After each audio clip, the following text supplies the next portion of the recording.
We are tonight following up with A1 Katherine, who has been released the night after she was first discovered to be missing. And therefore, the night after Marcon and Emery found out what happened and themselves frenzied the fuck out in response to the vision that Carver had shared. So, first question is, where exactly would Marcon slash Emery, what would they have done in that frenzied state? Need an answer to a message first.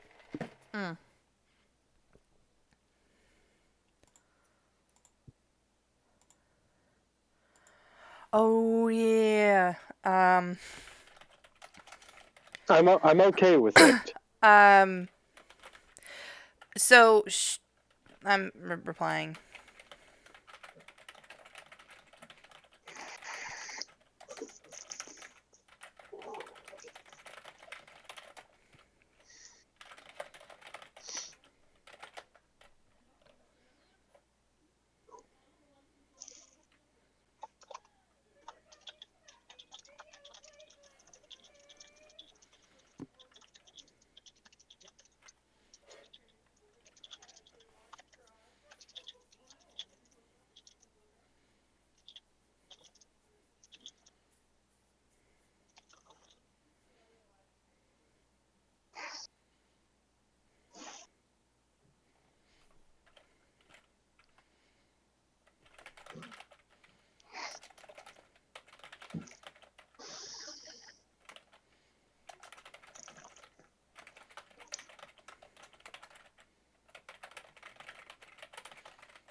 So, what's going on?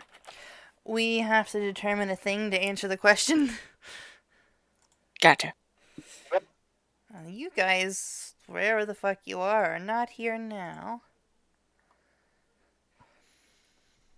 I mean, I'm not in a dank, creepy. Oh shit, did they fix stuff? Oh, I think they fixed stuff.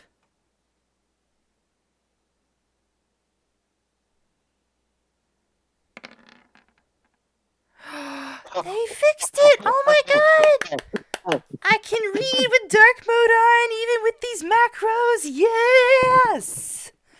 Also, Maury. Yes. Look. Yeah, I did. Yep, I did.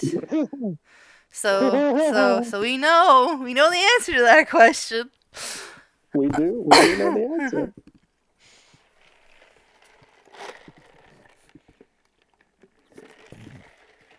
But yeah, so Marcon, he would have run to the place that he feels is safest for him, and that would probably be his own haven, given his experiences in the past and everything he's gone through. Okay. It's probably a secret from everyone, even Dante. Right. There's a public place where they know they can find him at, which would be like the bar if you're okay with him having that. But where he actually sleeps, nobody knows about. Yep. You can figure out what that is later. Totally. But yeah, he would have gone back there, or at least made headway to go there. Yeah. No, this would have been a really bad one, and you would have basically, knowing Marcon, probably spent almost all of your blood just to get there because of distance and all that, potentially, but yeah. Yep. Bright side is no one would have been able to fucking see you. But yeah, Downside Ye- part is people might be missing their fucking car doors now. yeah, possibly. Also, I And think you might. I think I'll have the perfect token for what's going on right now. Let me Okay. just.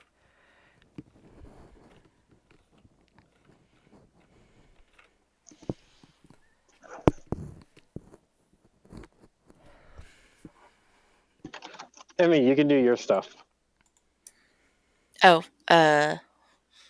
Well, really, there's we got to know where both Emery and Marcon went so that we have stuff set up for how they would start off this night before Catherine can jump in. Because Actually, I'm not entirely sure where Emery would go because Twisted Page is his the haven. library. Yeah. So honestly, for him specifically, he might have just tried to get as far away as possible. All right. That is completely fair. Do you think he might have, like, just, like, commandeered somebody's basement or, like, tried to find some kind of sewer grate if it was possible to find one? he could go At visit least in Arceus. He wouldn't have made it that far. yeah, I feel like if he and Arceus met up, that could be very bad for me specifically.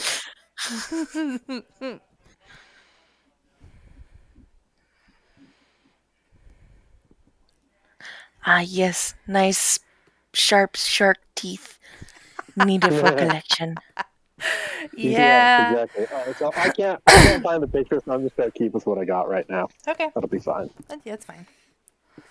Um, but okay. So, you know what? How about this? Roll me. Tell me high or low. Low. Okay. I was also thinking low.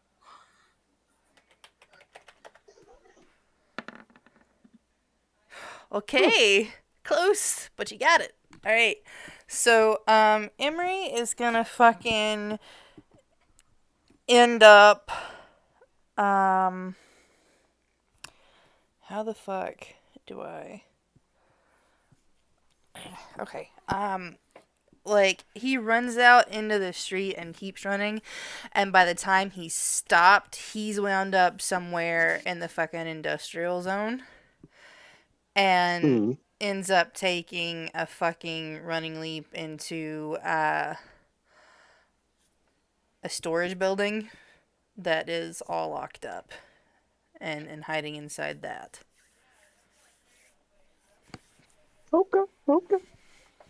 All right.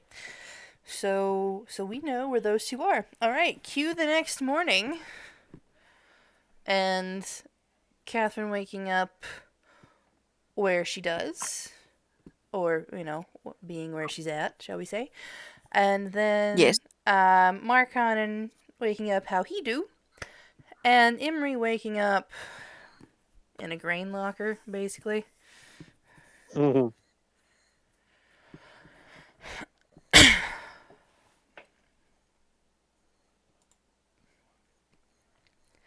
So I feel like the first thing they're going to notice is you can feel Catherine again. Well, if anyone reaches out for her, yep.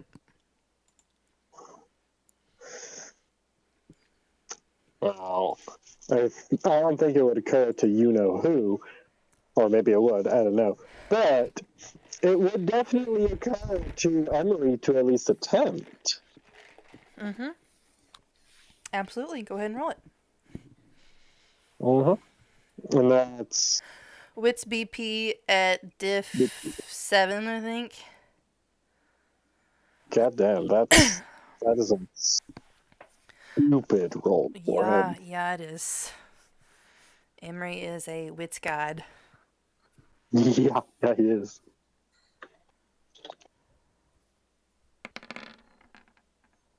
Ooh, yes. So, You do, in fact, feel her. And, Catherine, what's 5 successes worth of what the fuck you're feeling right now? Potentially more, because you had some tens. Yeah, so make that Six. 6 successes worth. Hmm. And so when Emery is reaching out, what is he asking? Or like what is he looking for? Is he just looking for like a ping or is he like thinking something else? Basically, it's a mixture of like this searching ping. Like, he doesn't think it'll work, but he's going to give it his best shot anyway because of whatever the hell happened to her, cut the connection in the first place. But that's not going to stop him from attempting. So he's basically trying to get a feel of like general situation. Are you okay? Are you alive? Where are you? And so it's gonna feel like all I can think of it is almost like you and Catherine have already always been tethered together Hmm. by something a la like red string of fate sort of type. And so for this bit, you haven't felt that tug back from her end of the string. It's not like it's gone limp. It's just like it's almost faded on her end. And so whenever you reach out, there's almost like this quick little ping ping back on the string. And what you get from her is this sense of calm and I almost want to say like not self-assured, but like sturdy. I can't think of the word for it. Like she feels sturdy and sure of herself. Hmm. Yeah.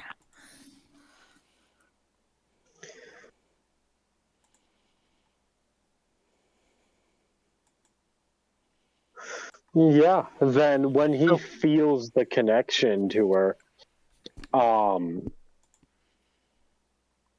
he's immediately just like getting the bearings on his location, figuring out where in the city he is. Because first thing he'd do after settling in New Orleans is memorizing the topography. Find the first landmark he can, the first thing he recognizes, and he'll know where home is from there. Mm-hmm.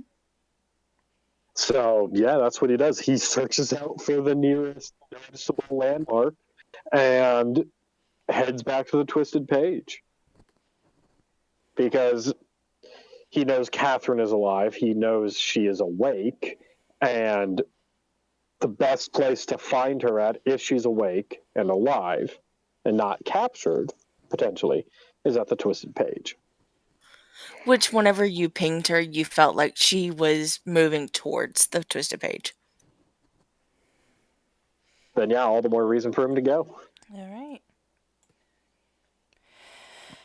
And you will find it, Catherine, with the doors boarded up and chained.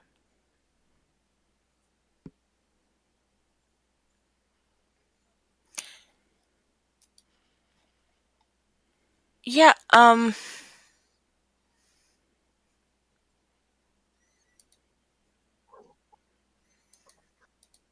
There's probably still remnants of some broken glass on the sidewalk to clue you. so it okay, I was like so it looks like it's just like where they had broken down her door. Yeah. Okay. Yeah, with most of these places there's a back door, so I feel like she would go there. You deliberately don't have a back door because it is meant to go down into your haven, remember? Oh, that's fair. Yeah, uh she stares at it. I think we said that there's like an exit through your haven, but I don't know where. I don't think we ever said where that exit comes out at, so you might could backtrack to that to get in. But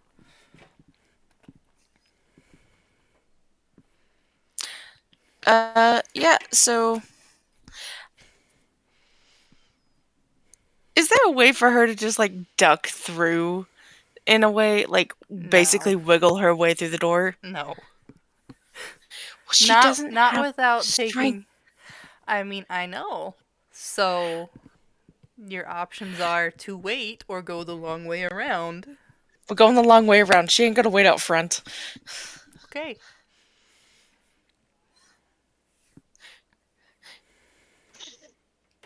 Fuck you, chicken strips. We ain't doing this shit.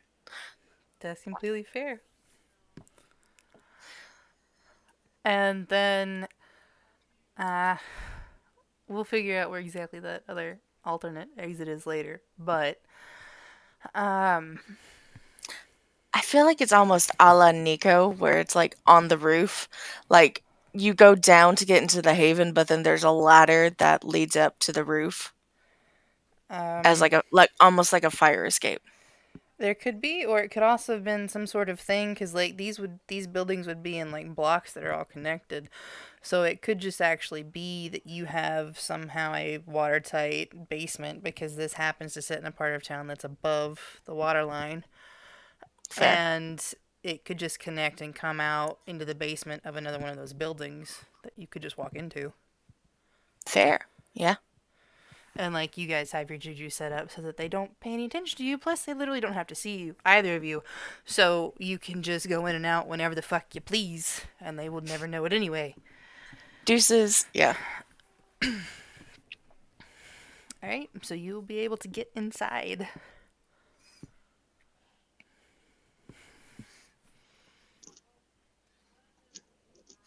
I feel like there's a book somewhere that's just been tossed around and she's just gonna go pick it up gingerly. Just, oh, you poor thing.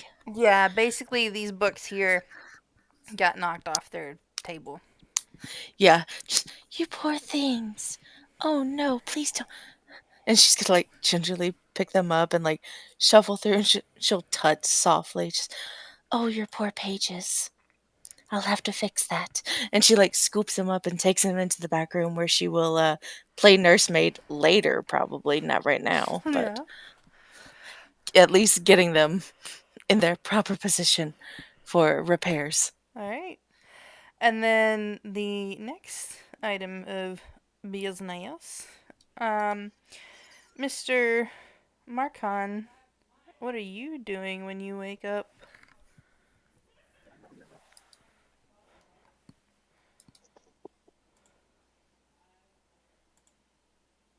Um, when Marcon wakes up and he's in his haven just looking around, at first he doesn't recognize it because the first words out of his mouth are, "Why am I under the bed?" Oh, I frenzied. Why am I safe under the bed?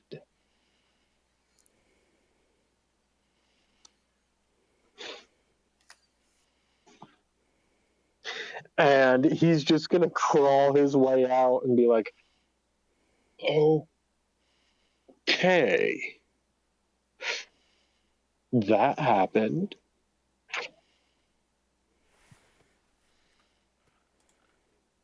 Well, no point worrying about it right now. Time to go beat on people until they give up what I want to know. And he's going to go grab his sword, belt it on, and just be like, time to go.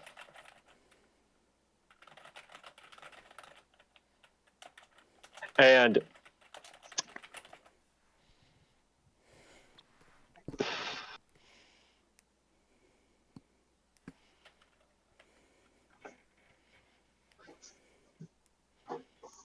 And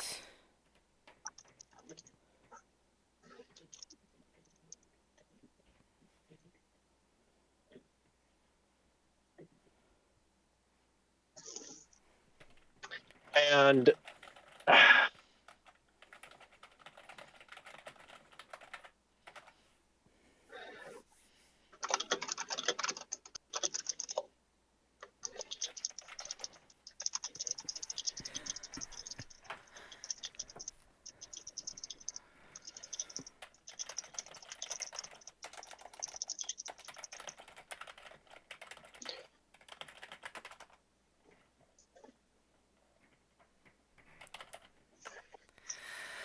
So, yeah, you strap on your sword, holding it with a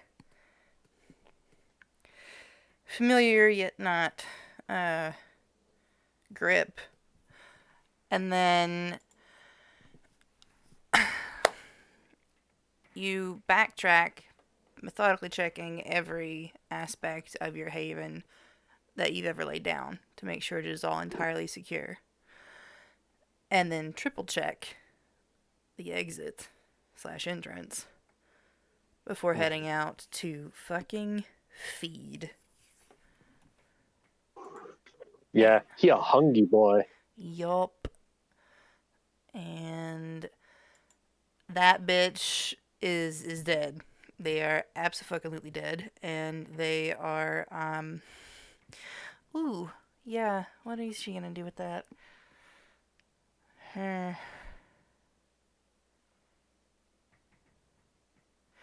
She is going to drag it to the oh, oh, your bar that you have Oh. and stuff it into one of the barrels you have in storage where you were aging a That good. mm-hmm. He has been keeping that thing for like 40, 50 years now. It's precious, and she just ruined an entire batch. Yep. But no one's gonna come looking for it there.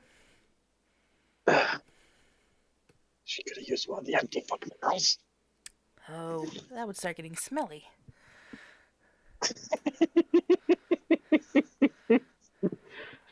I feel like Marcon is sitting there in the backseat just going like, no, no, no, no, no, no. Damn it. And so after that, and ensuring that you've swapped into a suitable change of clothes, you're gonna head towards the Twisted Page. But Emery is gonna get there first. Because I think he would likely be prioritizing that over any need to feed. Yeah, he probably does, but his meeting, his meeting, his feeding is always messy. There's no way around that. True story, but everything you eat disappears, so Yeah. unless you really do just try to stick to the blood, and then, well, it's just a whole other complication, so. Discussions for another time. Yes. He prioritizes getting to the Twisted Page first. Yes. So, when you see the bard and chained up door, what Emery doing?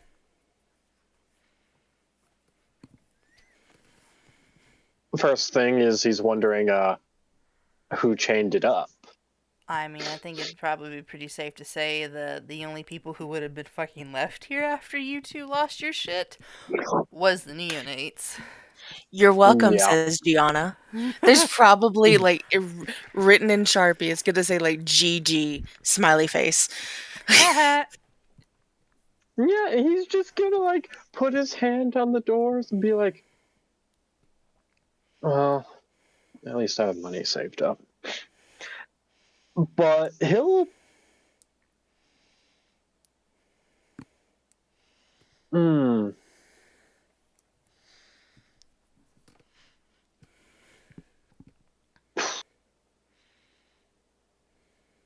Honestly, yeah. He would just start pulling the boards down. Because. On a on a scale from 1 to Oh, 10, how quickly is he doing it? um.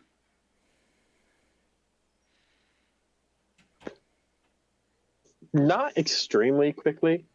Like, he's not frenzied to get inside. He So he's knows. he's pulling the boards off on the front of this thing on a public street at like 10 at night with his bare hands. I mean, it's his store. Excuse you.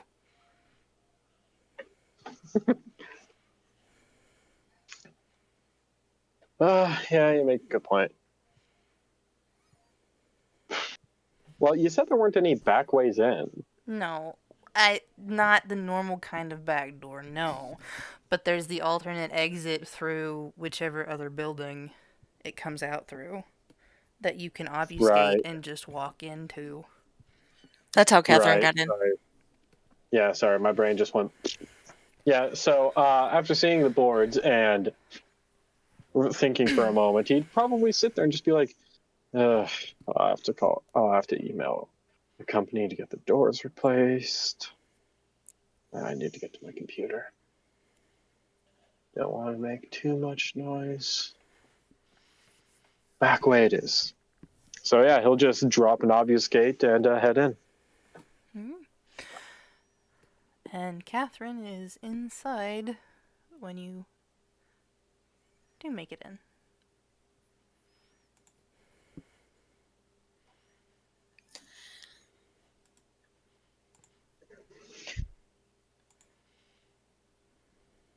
Yeah, so he knew to expect her.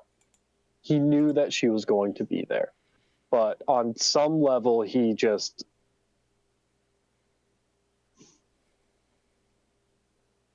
There was Double just Emery. something that. Sorry.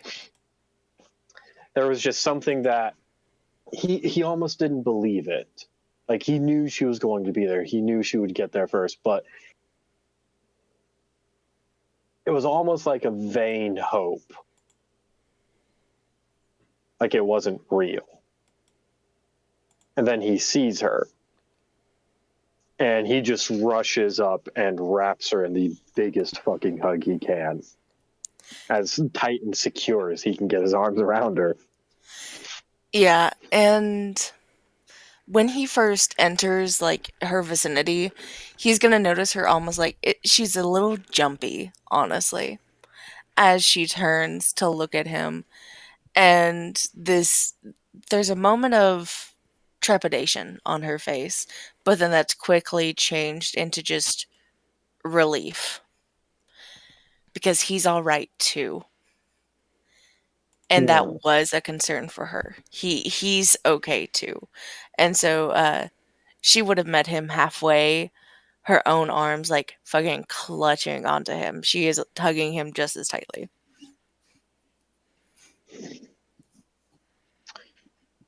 Yeah, and he just holds her for a moment, just like reaffirming that she's alive, that she's okay.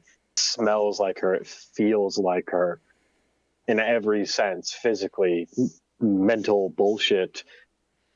And he's just gonna say, after a long pause, "Where did you go?"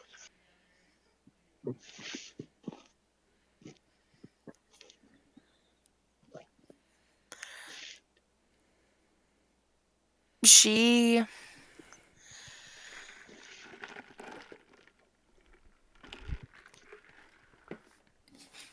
pause. Actually, let me hold up one Pause the second. Let me recording. yeah, I need to 3, 2, 1, jump. yeah. And so Catherine, you'll see her eyebrows almost knit together a little bit as she turns and she looks around her library, and her nose scrunches a little bit and she just says, I only know bits and pieces. What happened here? Did did I do that? No. And this is where he's gonna pull away for a second. Um, Before we go any further, you should know. Marcon is in the city.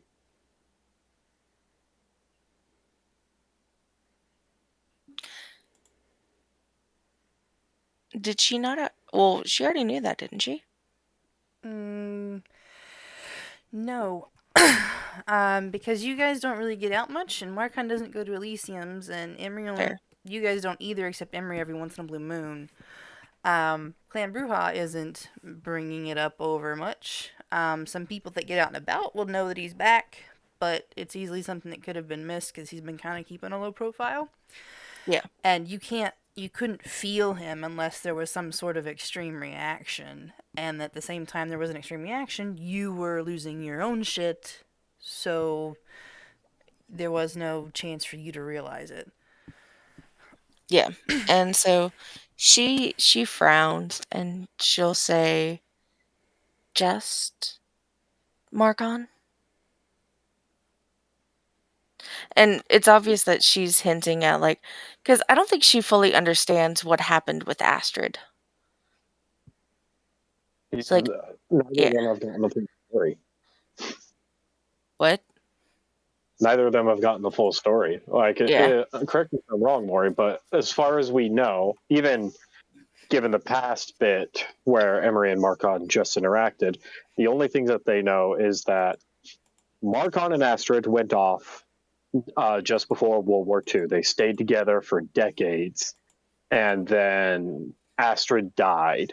Mm-hmm. Several decades later, she popped back up, so like 2 or 3 years ago now, Mm-hmm. and that was when You booked it out of town. fucking yeah, Yeah. when Catherine felt Astrid for the first time in almost a full century. Yeah. Yeah. So yeah, it still stands. Just Marcon. Like, we didn't see my fucking devil sire, Yeah, basically. and Emery's going to nod.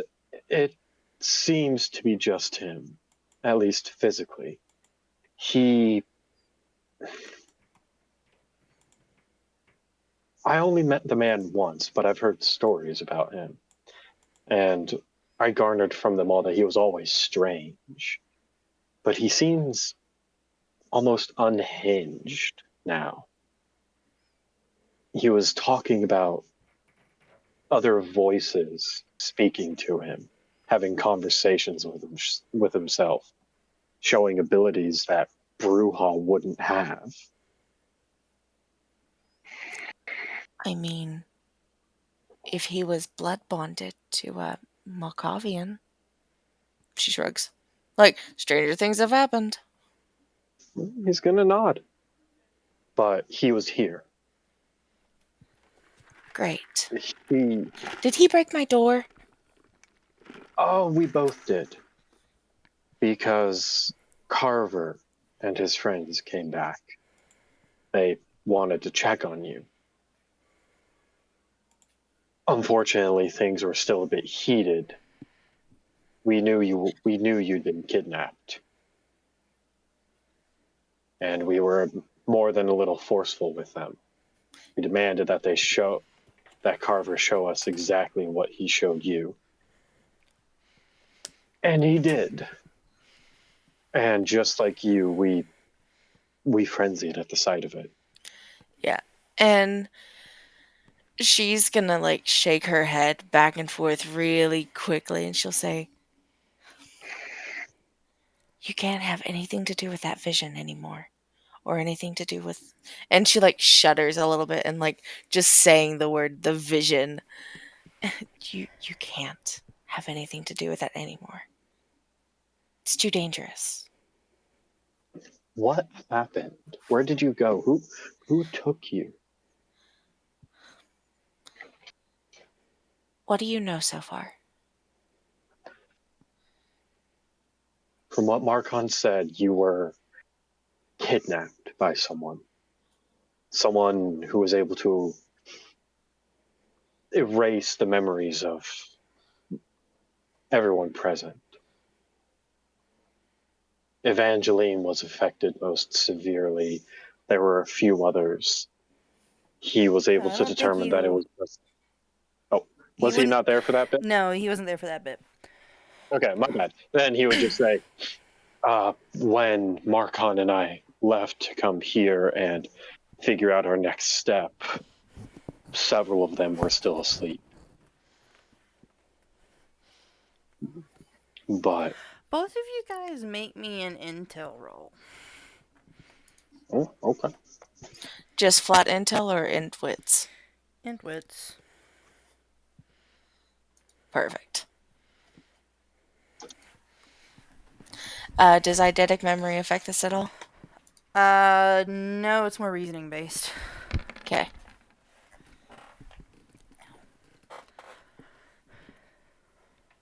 Damn, Emery, you go, son.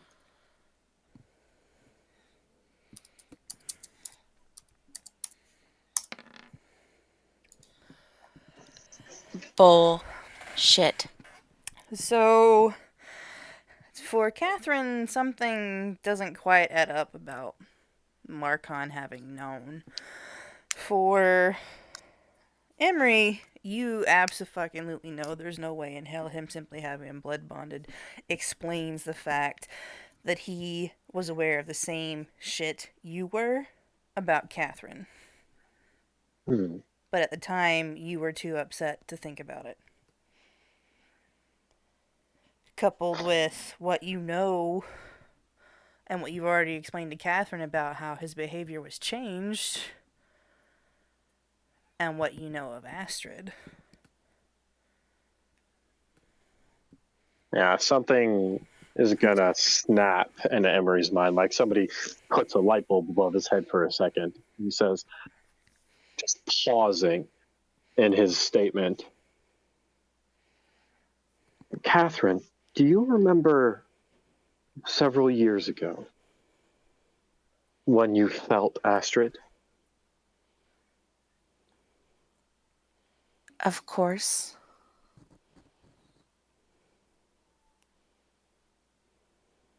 It occurs to me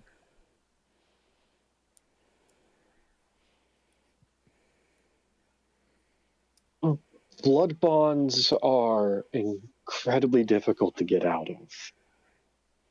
And especially when they reach the third stage.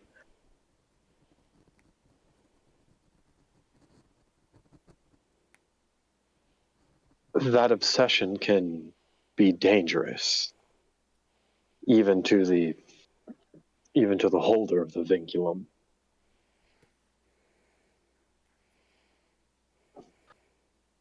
Do you think it's possible that Marcon might have consumed Astrid?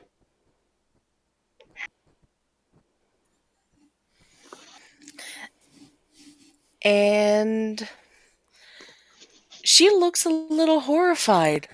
And she's just gonna whisper, a Malkavian and a Bruja. God help us all. I think it's worse than that. Astrid's fuck what this is me pausing Mm-hmm. because he wouldn't use that word. Oh, there's a kitty. Hello, kitty.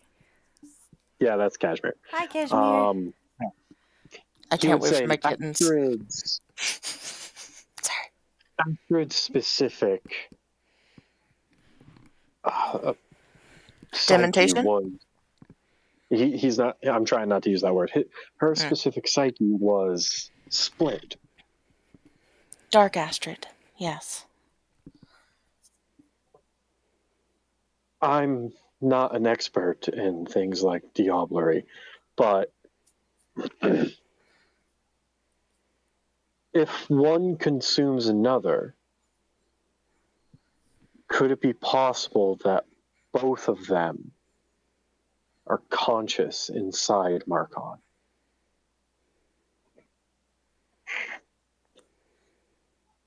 I would say so.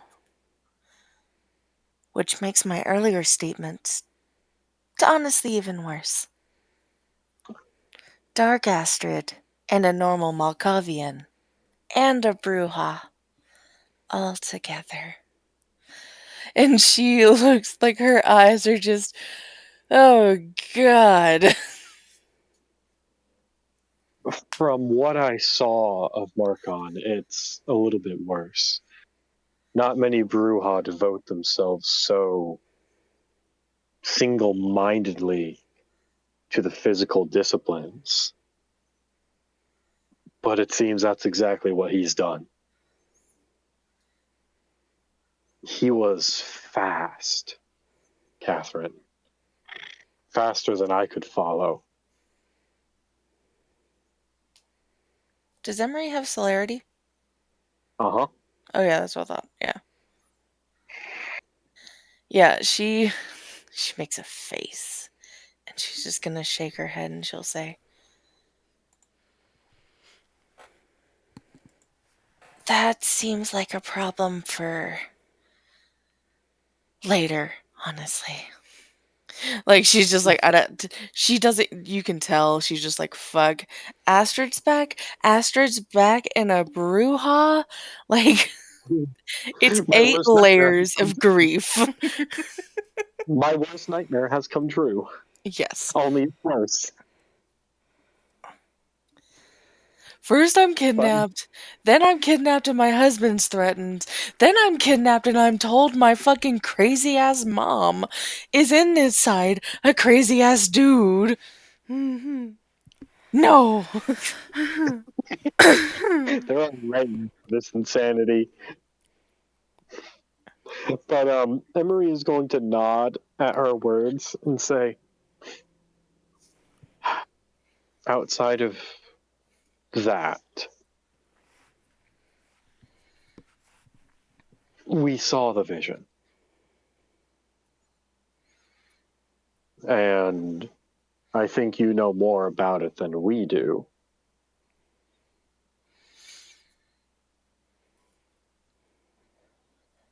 I just know that if you keep going towards that vision, I can feel it in my bones. You're not gonna make it, and I can't lose you. You need to explain what happened, what you know. This this goes beyond just you and me. If it were a problem central to the two of us, or three of us, counting Markon, I'm fairly certain we could get away. We could just let it die. But those neonates won't be doing that. I I don't know much. Mm, Well, she really doesn't though. She knows the basics. yeah, so I'm like, I'm like weighing it. So you go ahead. We'll see Yeah. what happens. Yeah, she's just gonna say, I I was taken from the gym by some neonate. And she pauses and her face screws up and she looks like she is eating fire. And she's just gonna say, "He- I was with Ramses." Ramses. And she nods, looking like she has eaten nails. Uh-huh. He didn't, and he's just giving her another once over. Do anything to Uh, you, did he? you're gonna notice one thing specifically. Uh,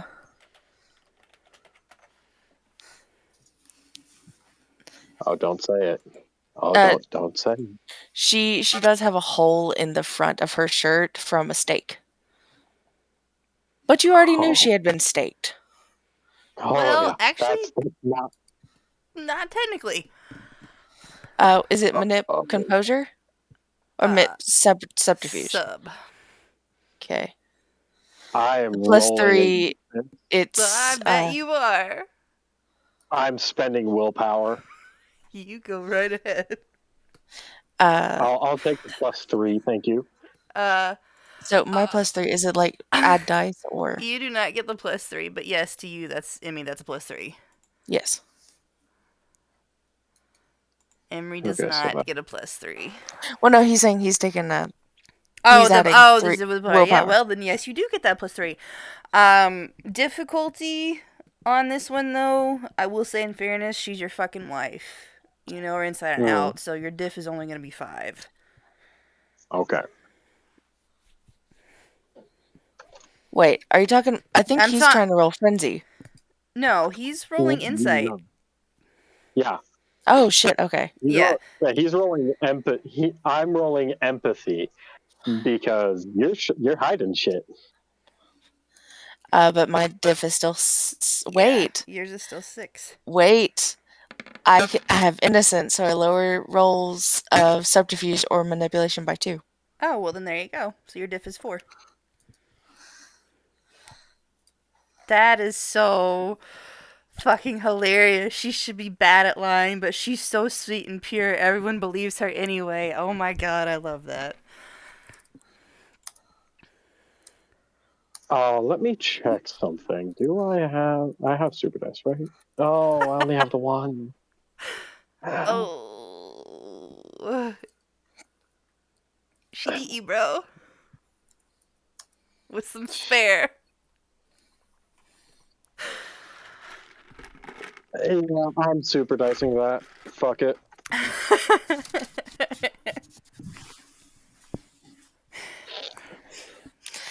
Roll worse. Roll worse. And I can't, just to make sure, I can't spend a second willpower on a No, super dice it's No, the read. you same one. cannot. Same one without you don't have to pay twice. Don't count one.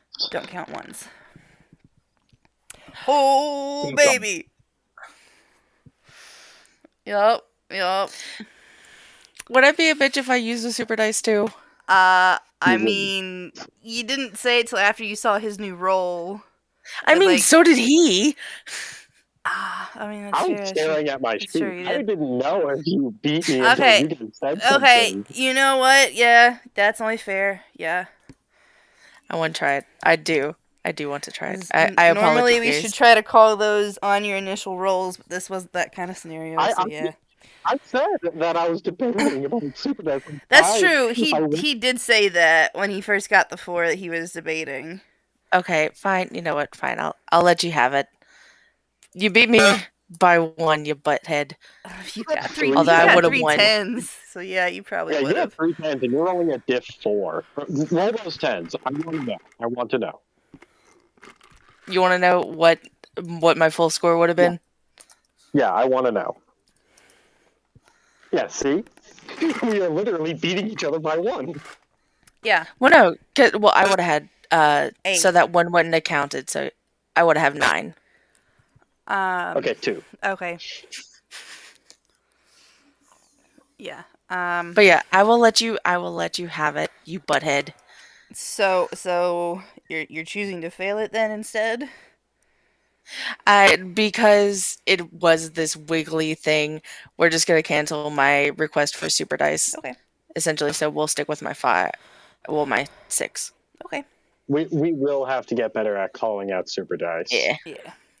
All right. So that being the case, um, well, to be fair, like I don't think you can always perfectly call it because there are times when like if someone rolls simultaneously, they show up immediately right after the other, and Yeah, you yeah. know, so there's always going to be a little chance of wobbly with it.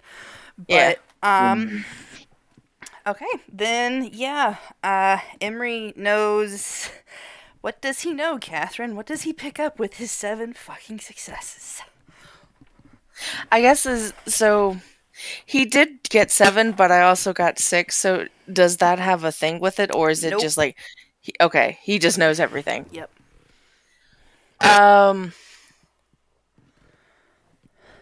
Catherine is hiding something, and it's to save your life.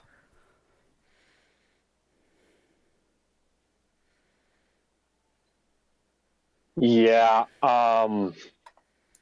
he's staring at her, and you know, you've actually probably seen over the centuries exactly how hard Emery can go, especially when it's concerning you, defending you in some way. He looks about a step away from being feral, and his hand is actually shaking a little bit as he lifts it up and just sets it on your cheek, turns your head to the side, and he's looking at your neck because She is the memories of what you told him about Ramses are flashing through his mind. she has not been bit. And that hard stare, it tempers a bit.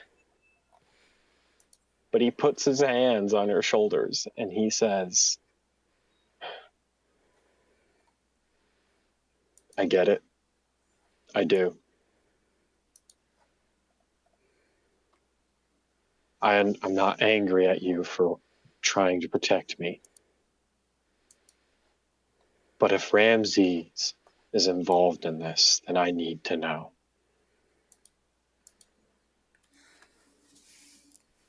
You're both gonna hear a crash at the door. Yeah, she's gonna give like a Catherine's gonna And immediately, uh, Emery's spinning around his sidearm, both of his feral. sidearms, hands, fangs out, guns pointed at the fucking door, like, who the fuck has the bomb? Of Marcon course, is it's Mark. just staring at you, dead faced, and then he sees those and says, "Ooh, am I interrupting?"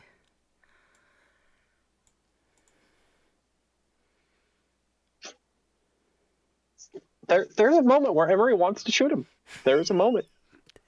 He kind of looks like he wants to see you try. But there, he sighs, he lowers them through a great strength of will. He says, Marcon, you could have knocked. On what? And he just lifts his hand, palm up, gestures at the doors as if looking at a foul, unfortunate art display. You just hear Catherine go, "My doors." And there's this look of, like, his head turns towards you very sharply, and then, right. And he just suddenly drops his arm and, like, bows. Not quite so graceful, but very deliberately, and then walks up. Apologies. I should have knocked, of course. Yeah. She's gonna look at him and she's gonna go, "How's Astrid doing?" Give me a second.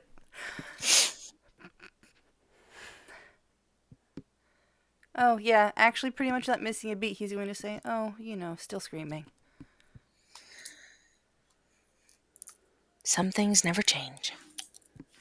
No, you take that quite in stride, given the circumstance, I think. And he My looks husband relatively. figured it out. Huh? My husband figured it out. You're welcome. He's going to shrug and say, I was only. I was hoping that bit of math wouldn't necessarily escape you. You knowing isn't what surprises me so much as the calm.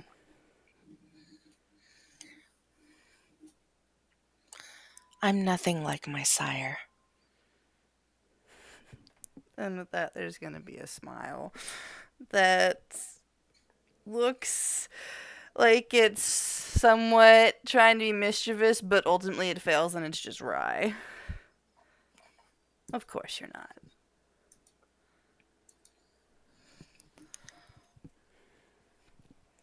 I feel like you Well, you have a purpose here other than destroying my door and hurting my books. Why would So I she's hurt your books? she's going to turn and look at the table that is now empty. Emery would notice that there had been books there. It is now empty. You don't know where those books went, but if you had to guess, it's probably what she's referring to. There's an open eye roll, and by the way, somewhere in the midst of this, Marcon did reach back and like pull the wood that's like somehow attached to these metal frames, jerked it back in place, and so he's gonna shake his head. I have very little reason to intentionally damage any of your property. I imagine your husband has explained what happened while we were looking, trying to find out what happened to you. I have. Let's let's go sit. I'd rather us be away from my priceless collection just in case. And she's saying this like, get away from my fucking books, you dingus bongs. Both of them. Dingus bongs. That's a new one. He shrugs. Yeah. He'll go walk and sit wherever. The couch where the neonates had been placed beforehand. He's been put in the baby corner.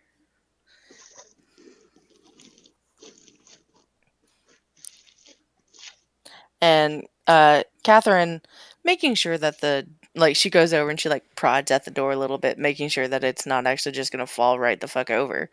Uh, but once she's satisfied with the door, then she's gonna go over and take her own seat. Well, actually, she does not sit. She's gonna be doing what she normally does, which is just going around and moving books into a catalog that she has just decided to use in her own head, Mm-hmm. just keeping herself busy while they have this conversation. Mm-hmm. The ulterior motive is she does not have to look at either of them. Yeah, Emery has not sat down, but he is standing near where she is moving and within eyesight of Marcon. Just a spot where you can keep an eye on both of them. Well, Marcon, in contrast to yesterday, is unnaturally calm. Oh, Astrid went Betty by. Nice.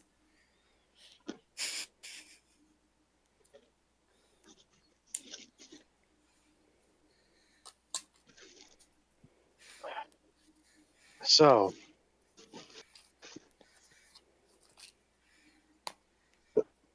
ignoring the elephant in the room for the moment,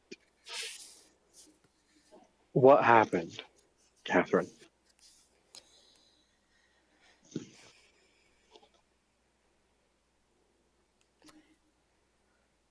I was taken by a neonate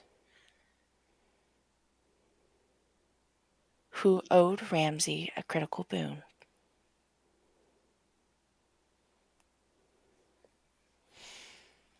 I gotta make a roll.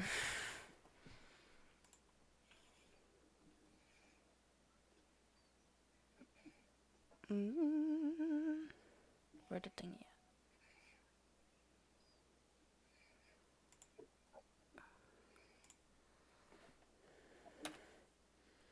Oh, my numlock went off.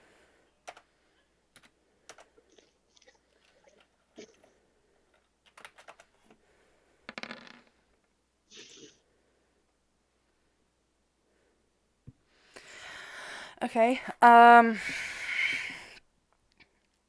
And Marcon's brow is gonna furrow. His mouth becomes really hard and he leans forward.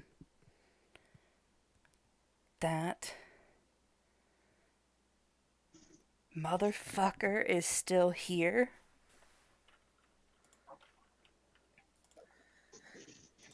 Alive and kicking. From what I know of Ramses, he's been keeping things quiet.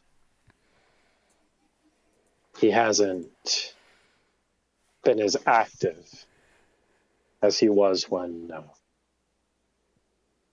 Katherine was younger.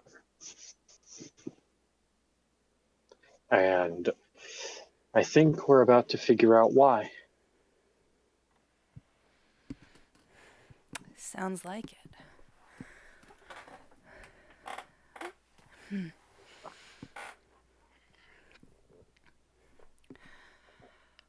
Well then, we can debate strategy on that. He'll shake his head and shrug, leaning back in a way that's meant to look relaxed, but you can tell is calculated. We can plan that Em- later. Emery. Emery is looking at Markon with a twist of his head. Markon, are you all right? He. His eyes flick towards you. His face doesn't initially change.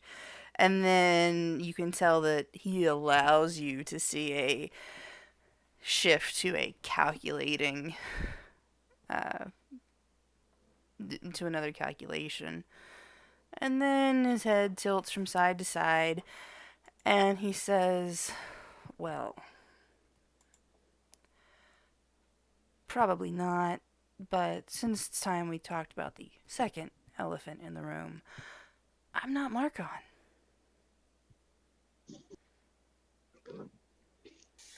Yeah, Catherine flips around and is like backs against the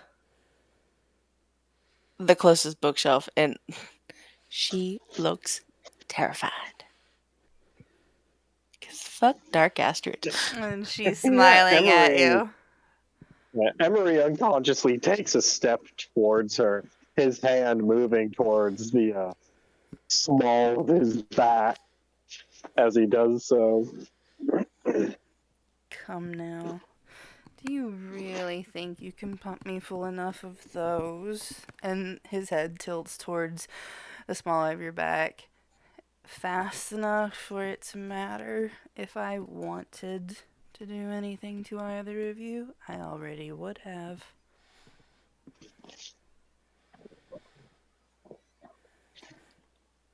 Markon, I would shoot. Mostly because I get the feeling he would enjoy being Superman for a moment. You, I would take much more drastic steps. You I need you honor to me. leave. The head will tilt towards you. No. You need to deal with this. I need you out of my life for good. I escaped you once. You don't get to come back now. Oh, please. You followed us here. That's the only explanation for your existing in this city, because we both know it was tainted in a way that would keep any sane kindred out of here. I don't know if you know this, but I'm not sane. She nods. Exactly.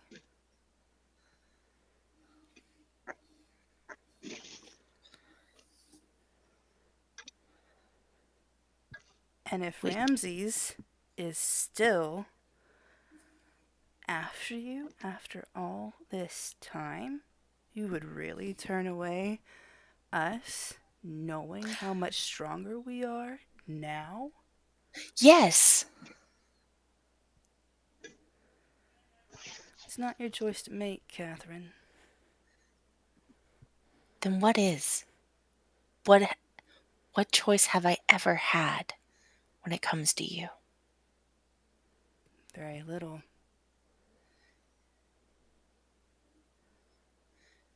I have a choice now, and I've always had a choice. And every choice I've made is to get away from you. Then leave New Orleans. Those are your options. Get out of my store. Fine.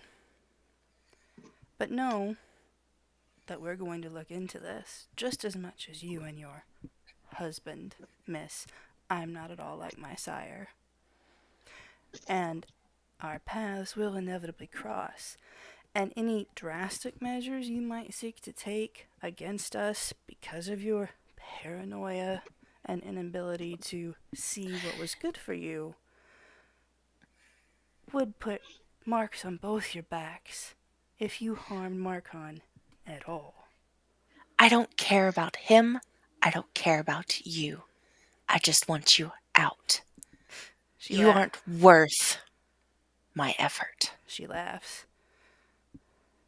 She attempts to insist even as she insists we leave. She shakes her head, but Marcon's body does stand. I've said all I needed to. You've said too much. You've always said too much. She shrugs, looking amused. You've never understood. I didn't expect that to be any different. But I hope your doors are repaired to your liking. I suppose we'll be seeing each other when we see each other. Hopefully never. She just shakes her head like you would at a kid that just refuses to stop touching a hot stove and starts heading towards the door. This is honestly, Emery has never seen her more hateful in his life. And he can tell that this is not her just being a disobedient childer. This is a deep rage. This is the closest you've ever seen her come to actually fucking decking a bitch. If she were not like it, yeah, no. If she were not a pacifist, five, she would have already gotten her.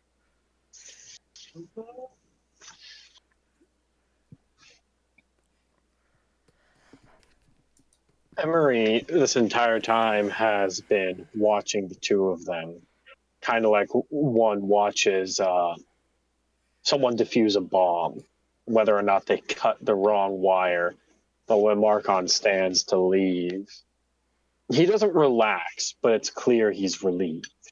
Hmm.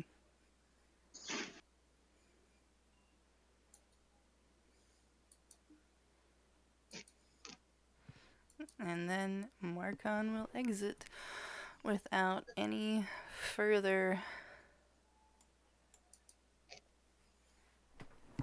developments. When Emery looks back, Catherine is shaking, Yeah, trembling the in the second, face, and like a tiny chihuahua. yeah, the second Marcon is actually gone, he's going to walk over and just wrap his arms around her. Thoughts and plans of action swirling through his mind. None of them tenable at the moment, but he just says, "We'll figure this out, just like we figured out everything else."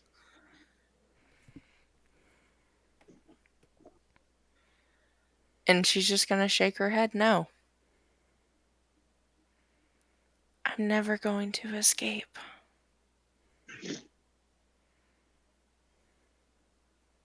And he's going to just grab her by the chin and tilt her head up to look at him. And he's going to say, "I thought I was never going to be alone in my own mind again."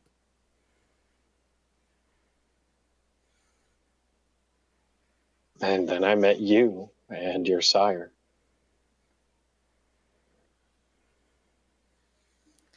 What do you do when it's your Mm. sire that's causing the voice? She removed yours, but she's the cause of his. She's a parasite, and a stubborn one at that. She won't let him go. No. In my case, he wanted to leave. He wanted me just as safe, just as much. Sorry, he wanted to leave just as much as he wanted me safe. But looking at Markon, seeing him last night,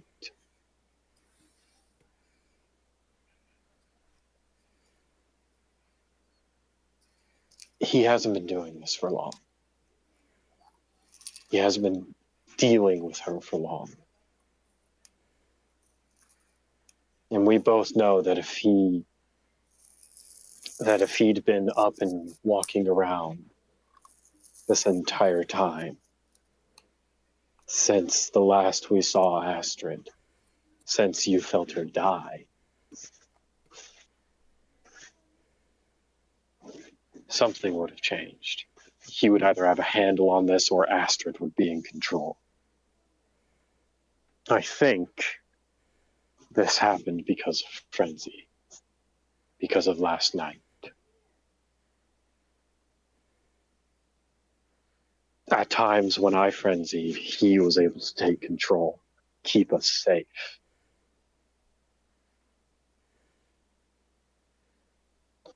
In this case, I think the way to beat your demons is to help the one that's host to them. I think the issue with this one, at least,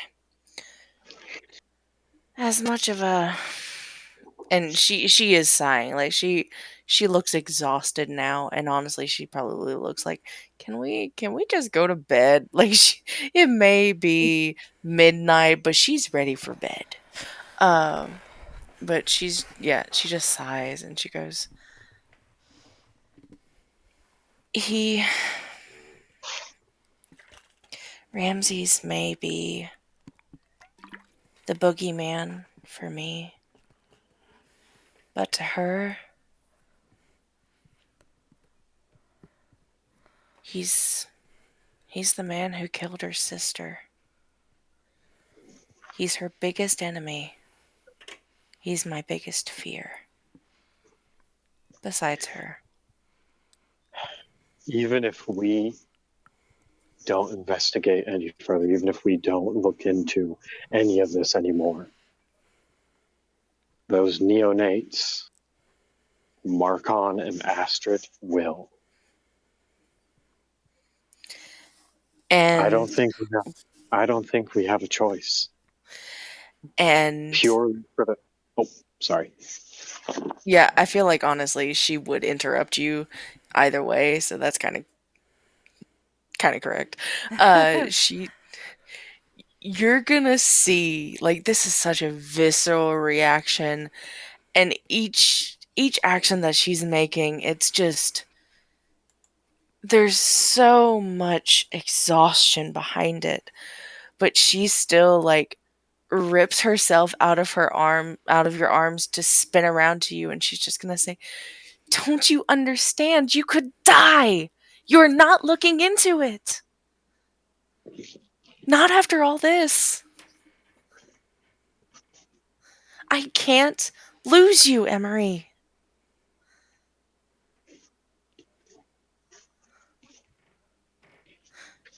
Emery is going to be quiet for a moment. And you have to remember, her first husband was murdered. Yeah.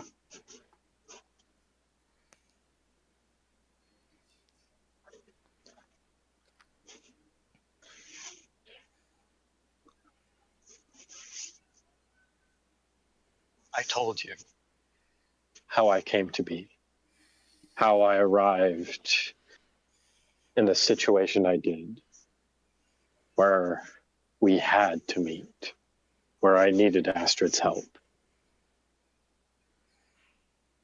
Do you remember? Of course.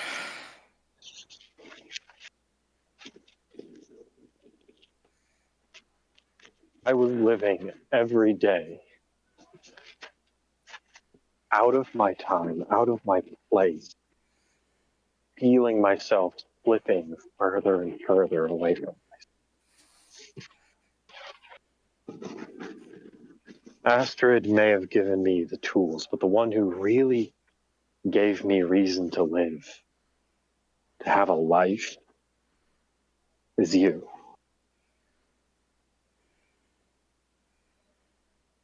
If Ramses is involved, if it has something to do with that vision, then we have to look into it. But I promise you, and he's not going to like turn her around. He's going to walk around and stand in front of her.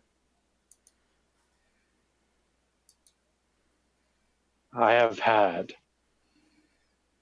more than 200 years to prepare for the day when I would have to fight for my life. To prepare for every day I fought for my life. So if things come to a head and I have to fight again, this time I'll be fighting to come home to you.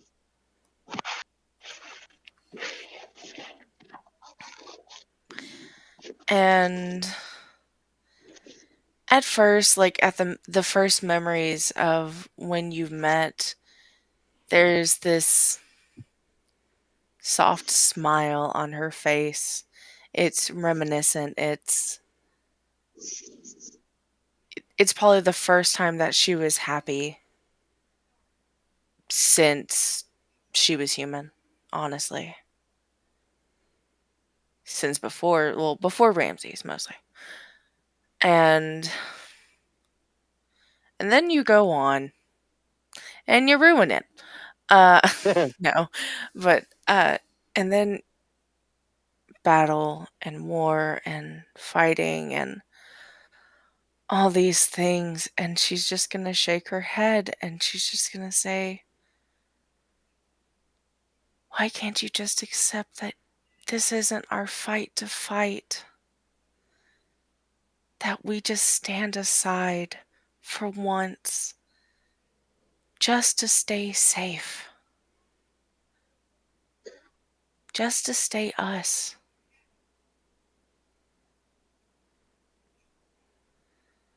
Because if we did that, we wouldn't be who we are. And if You don't get it. this is no, that's why I need you to explain. If we are going to have any chance, Marcon alone is bad enough. Astrid will start a war in this city over what's going on, over Ramses and you. I need to know so that we can prepare. So if it comes to a fight, we're ready.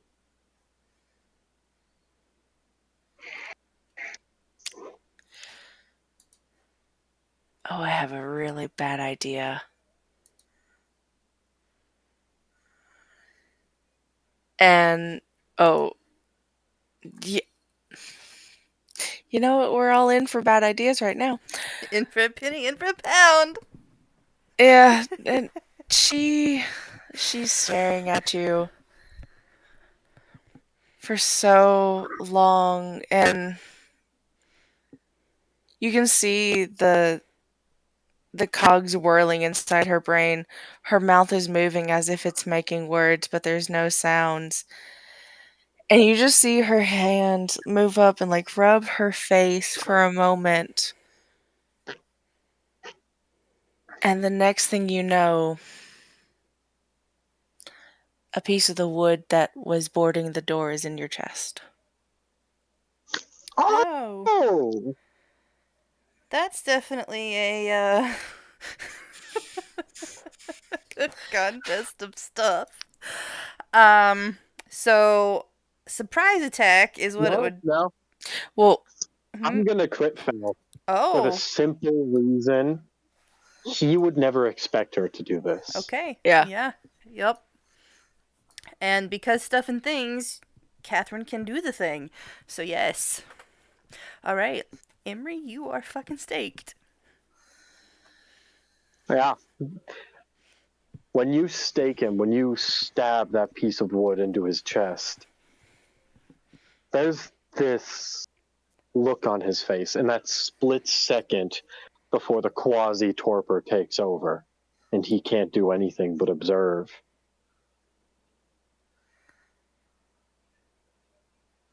It's simultaneously this look of understanding and betrayal. He understands the choice you've made. He's had to make it before in another life that wasn't so long ago. Weird timey wimey bullshit. But at the same time, it's betrayal. You were the one person he trusted most in this world, the one person he cared the most for. And you can see that on his face as he just falls back limply and hits the floor with a thud.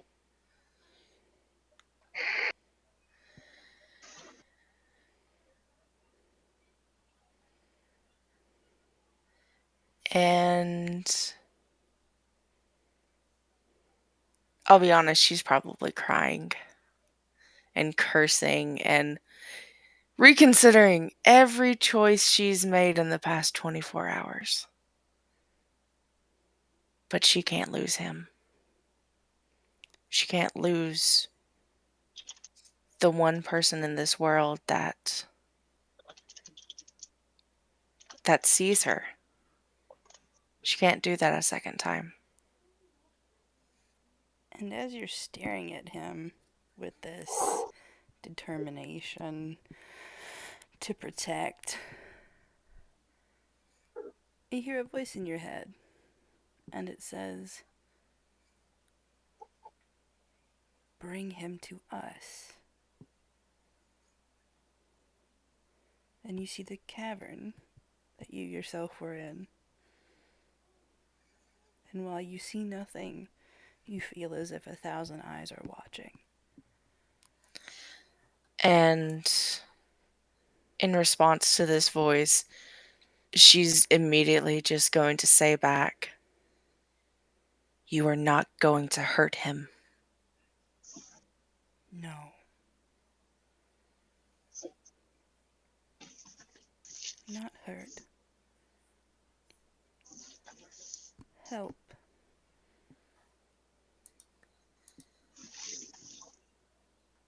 And she nods and she pauses. Because how the fuck is she going to get this big ass bitch there? Lori, I sent you a message. Oh, okay. With a strength 3. 3 strength. 3 whole strength. Uh, um, You don't know how much athletics she got? Zero. I like certain circumstances. Yes, technically. Uh,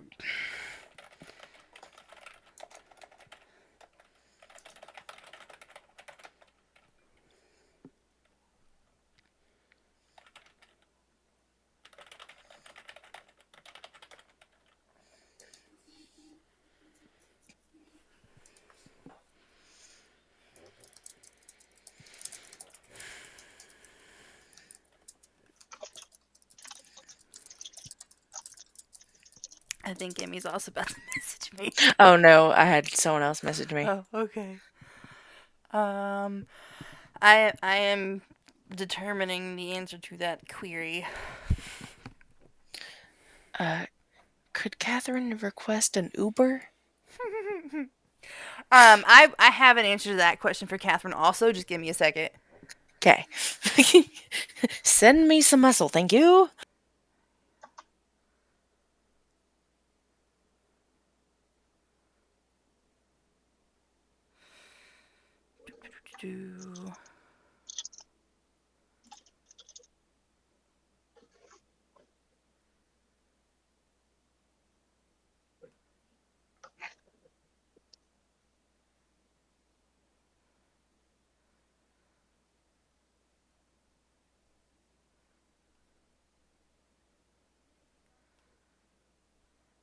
Okay.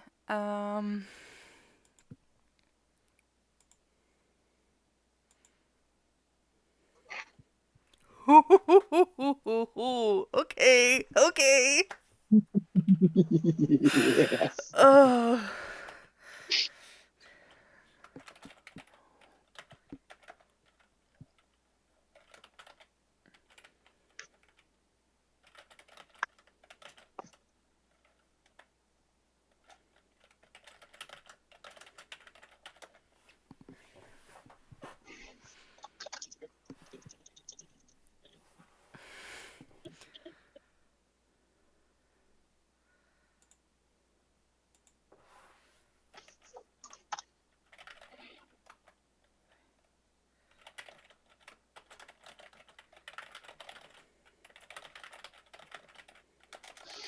Here it goes.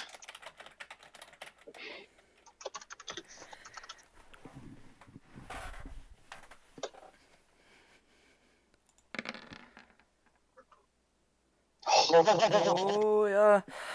Roll them. Yeah.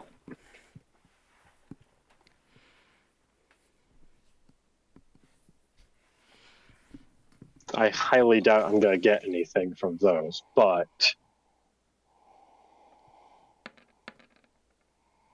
almost. Almost. Close. All right, so Okay. that's 2. That's 2 successes. So I'm gonna send you another message, and I will let you. Um,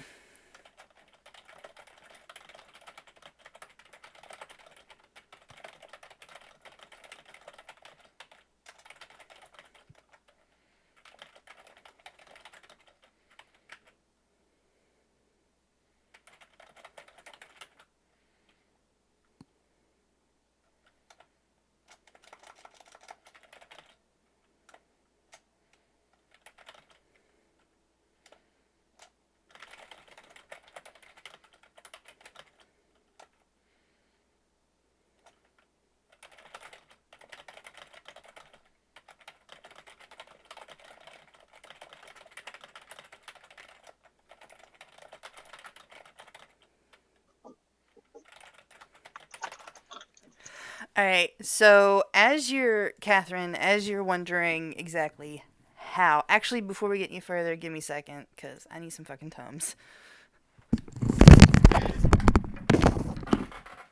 So, Emmy, Yes. don't hate me. I already hate you, it's fine. I Okay. made such a good decision and now you're over here fucking it up. Yeah, I am.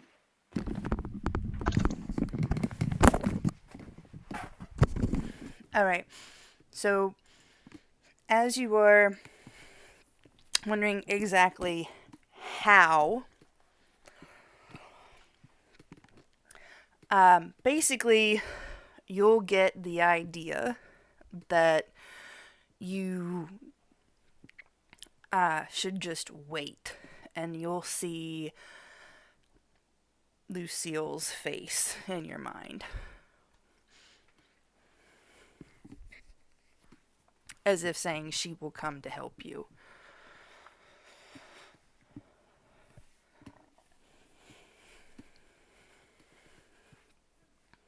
Oh, was I? Okay. Mimi, you're muted if you're responding. Oh yeah, well,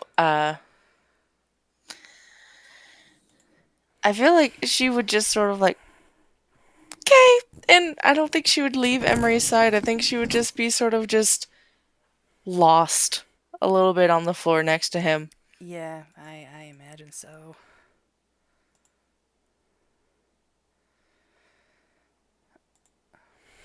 Catherine, you're Auspex 5, yeah? Uh, yes. Make me a perception check.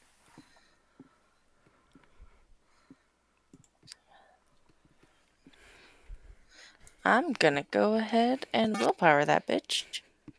Auto or plus? Let's do auto. Okay.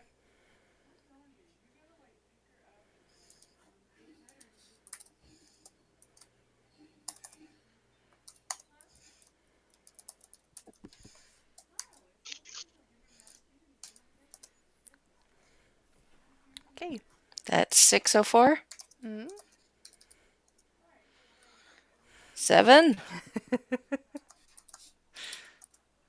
7. 7. You see Emery's astral form get up out of his body and rush off into the air. You motherfucker. And, well, you know where to find the person you're going to talk to, Emery. You've been there before. Mm-hmm. Yeah. For him, it's a straight fucking shot. He doesn't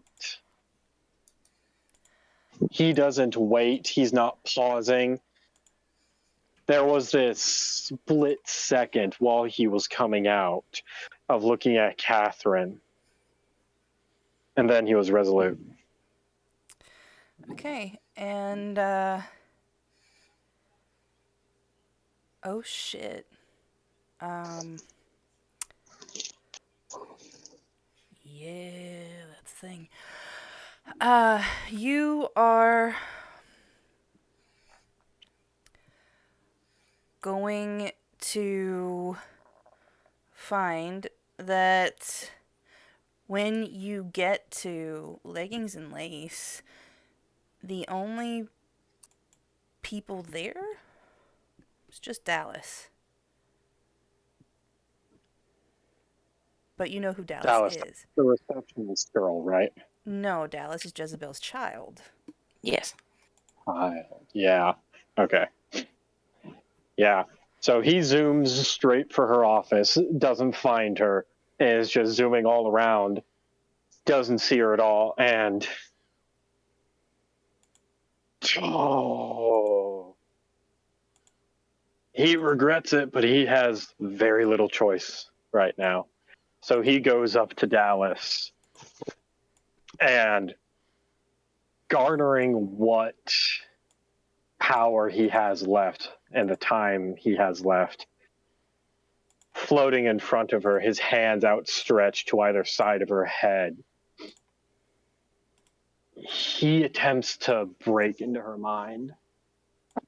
This pure amount of desperation and,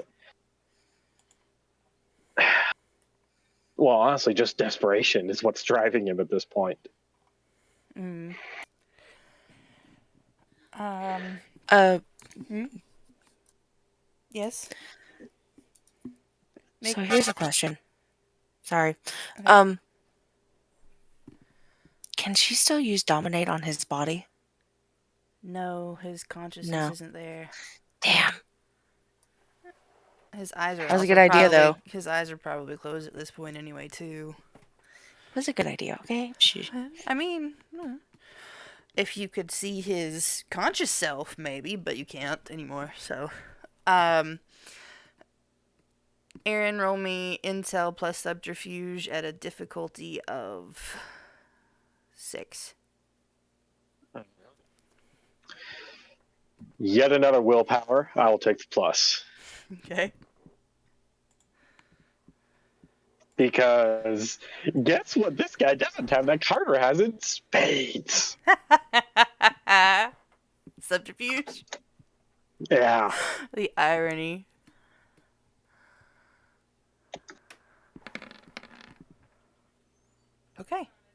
Yep. Whew.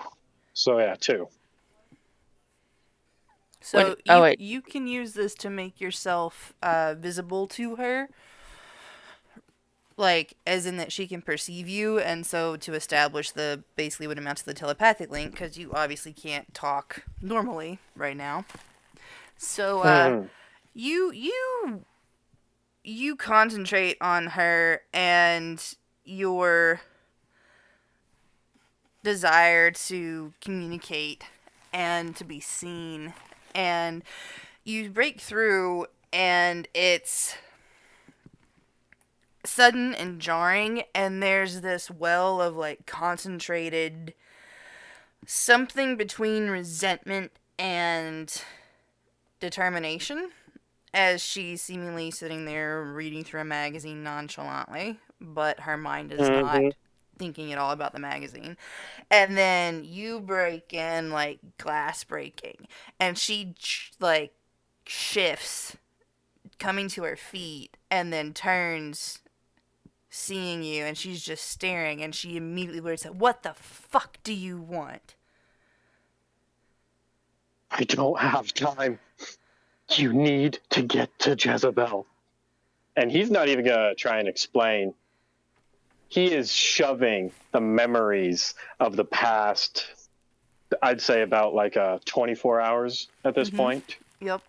into this poor girl's brain. Oh no, including the vision. Yeah. Well, at least it's diluted this I time. swear to God, Emery. Okay. I It's feel like this should honestly all be like illegal. I'm not gonna lie here. it's basically like one big zip file that he just shoves into her. um, I take it at least the friends, like the memory of the vision, is the last part, right? Yeah. Yeah, the Okay. the vision is the last part. Like everything else is in order, then it skips, and then with the warning of this is bad, prepare yourself, and then the vision drops. Okay. Um, yeah, so she's like shocked and confused and like almost goes to push you away, but your urgency pushes through that as you like continue. You need to get to Jezebel, and then she's like relenting. She's still like on alert, but is remains open to you sending the rest of this. And well, she gets stiff and pale and damn near looks like she starts sweating, but her eyes lock onto yours, and they don't widen, they just go dead for a bit after the confusion sets off, and this deadness sets in right when you know you've gotten to the part about the fucking, the pit and the fire and the voice and the bad. Mm-hmm. And then it passes, and there's this moment of still confused horror, but not as drastic anywhere near like what you all felt. And you get the idea, coupled with how quickly you had to present it all and what just happened, and the fact that she's clearly not used to being talked to telepathically anyway. Like, it's Mm-hmm. all kind of a jumble. So she just repeats, "Katherine kidnapped." You get the idea she's not unaware of that, because this part seems to be the most clearest, or most clear. She calls it back from the Hmm. ring. We were, and she does say we, like she's including herself somehow in this, or Jezebel, looking for her. She's back and hiding something, and it all has to do with what was seen, which was bad. She just stops dead on the word bad. Like she's not gonna repeat it or try to. Mm. And as he's sitting there and just pushing it out, all of these memories, everything he can get across to her, it's like the specter of his form is fighting gale forced winds. It takes more and more effort for him to be here. And he's just saying, Jezebel, Ramsey's somehow at the center of all of this. Ramses. And she's gonna look hella confused at that one. Um, did you include the bit about Katherine stabbing you, by the way? Yeah. Okay. He past 24 hours unabridged, he did not have time Yep. to edit out anything. Okay, yeah. So pretty much from the time that he woke up yesterday, Yep. and came in, Catherine frenzied, Yep. figured Yep. out, met Marcon, whole thing. Oh, so she knows about Dark Astrid too. Yeah, I was about to say Astrid Yeah. Marcon. Oh, Yeah, she knows about everything.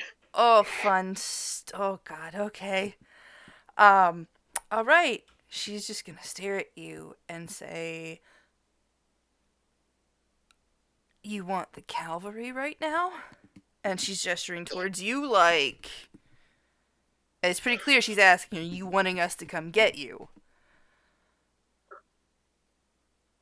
There's a very distinct part of him that wants to say yes. And then the military man rears his head. Track me. Find me. She's gonna sigh, Take crossing her them out. arms. Okay. Okay. Okay. Um. Any. Anything else you want to add to this bullshit before you evaporate or whatever? I can't think of anything. Oh, Should I be thinking of something? I don't believe so. So, how would.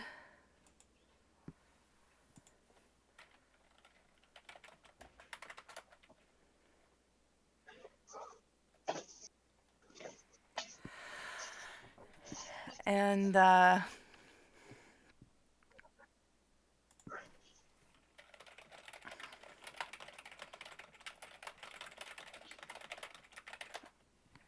but, yeah. Then, however you convey that and start heading back towards your body.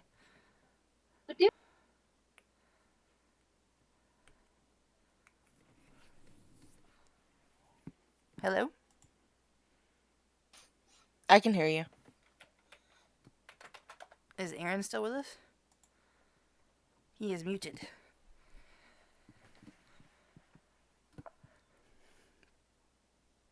Aaron! Sorry about that. Raven came in. Oh, okay. Yeah, just whatever narration you want to have for how you would answer Dallas's question. There's this moment of just shaking his head, and it's clear he's hitting his limit. So just an instant after he shakes his head, it's like something ethereal is grabbing onto him and pulling him away. The connection to her mind snaps, and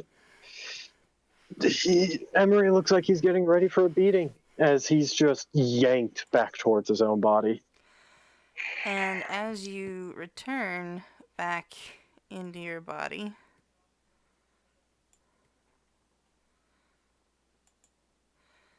you are going to see a woman you've never met before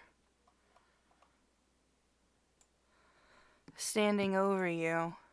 Her hair is long and blonde, nearly to the point of whiteness. Her skin extremely pale, even for a kindred, and she dresses like fucking Astrid did. Which is a comparison that wouldn't be that far from your mind, maybe. Maybe it would. You're kind of worried about other stuff, but, like, she's so sudden and unexpected, I feel like that might shock him into, like, the observation sort of thing. Yeah. Catherine's clearly familiar with her enough to be talking to her and for her to be in here at all. Yeah, and whenever you come back, you probably hear Catherine going, astral projection. I didn't realize until it was too late. And then, Catherine, because of your role, you would be able to see him slam back into his shell. She blinks. And then she looks at Lucille to see if Lucille noticed. She nods. Great. No I don't want matter. to know. Whoever he told won't be allowed to cause any interference. And she looks down at you, or down at Carver, who, not Carver, fuck, Emery. Carver Emery, here? Emery, who, doesn't, um, probably, well, you can hear because you weren't unconscious yet.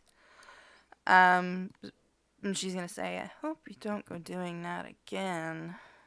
It would have some very unpleasant side effects this time. And she's gonna lean down and grab him under one shoulder, like indicating that Catherine should do the same.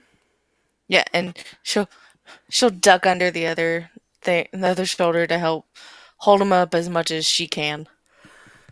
And the two of you would be able to start hauling Emery out through the alternative exit. Yeah, and of course she would do cloak the gathering on Yep. all of them. Yep. And holy shit. Hmm.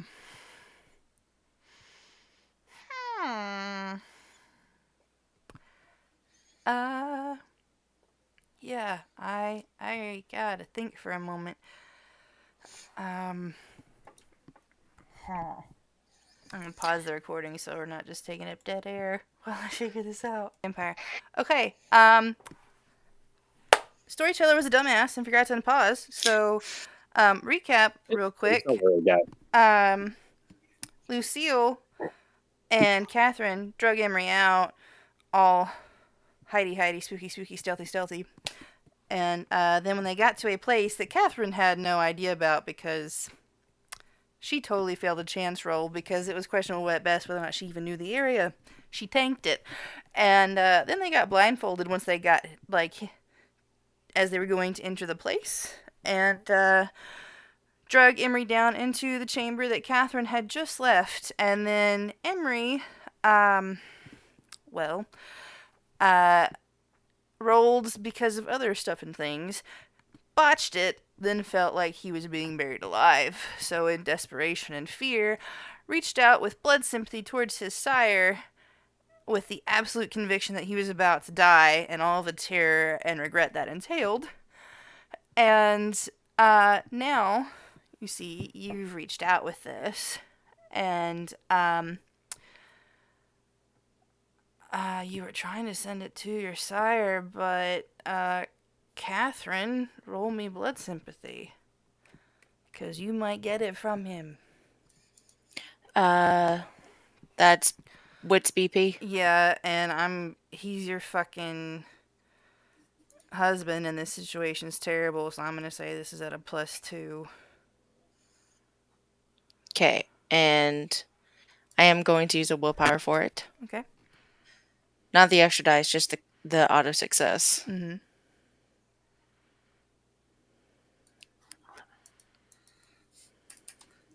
Is it diff 7? Mm-hmm. Because you don't have close family on these guys.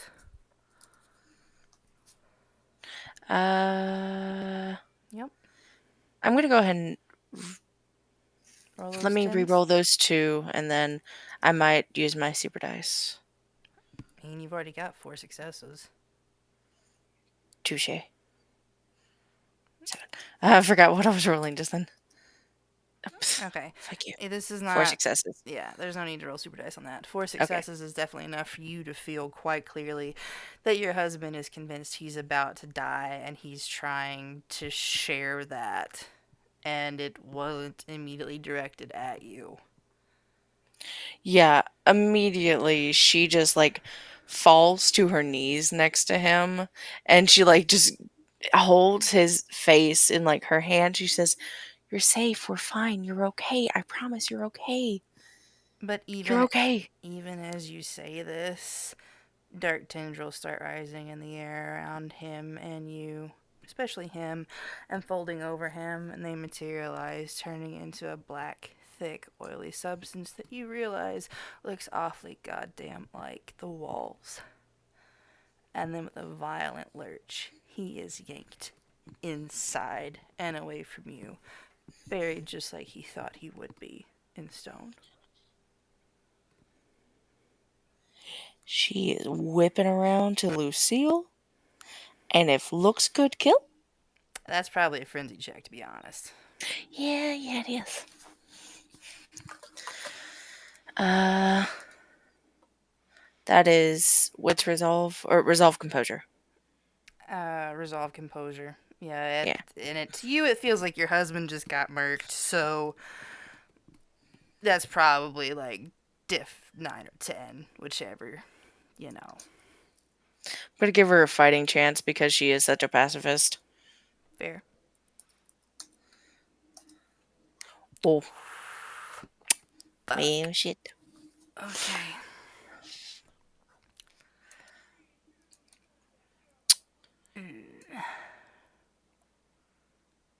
Yep, yep. What does frenzy look like for her? Excellent question. I have other questions I also have to answer.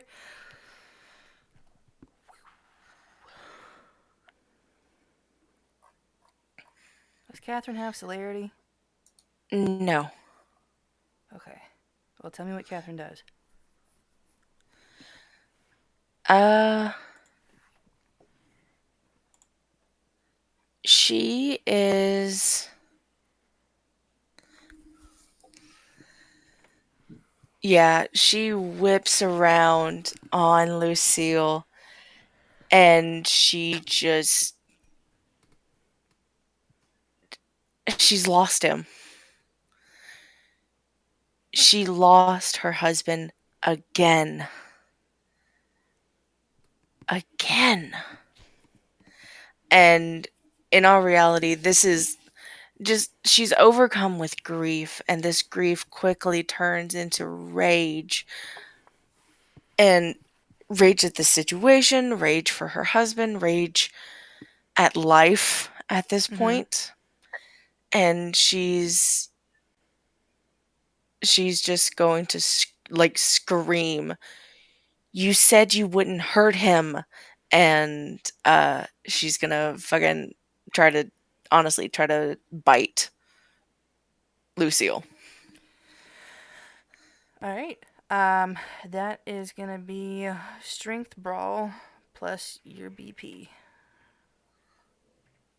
We're I gonna, feel like she would be spending too. yeah, add whatever you think she would throw at it, and then roll it. We're gonna down and dirty this ish. Okay. So if she spends, we'll say honestly 3 blood. Okay. How many dice does that add to her strength? 3. 3. Okay. Yeah, it's point for point. That is the one bit, like one of the very few bits of mechanics that's carried over from Masquerade and Requiem. Blood gets you point for point. Yeah. They change how long it Appreciate lasts, though. it. They But do. yeah. Okay. Oh man, that's crazy. All the What's crazy? You rolled all those dice and only got 2 Yeah. successes on a diff Yeah. 6. Yeah. Okay. But I'll be honest, I don't want to use my super dice because I really don't care if she Oh. actually attacks her. Oh yeah, no, I don't blame you. This is not a place where you do that. Um. Shoo.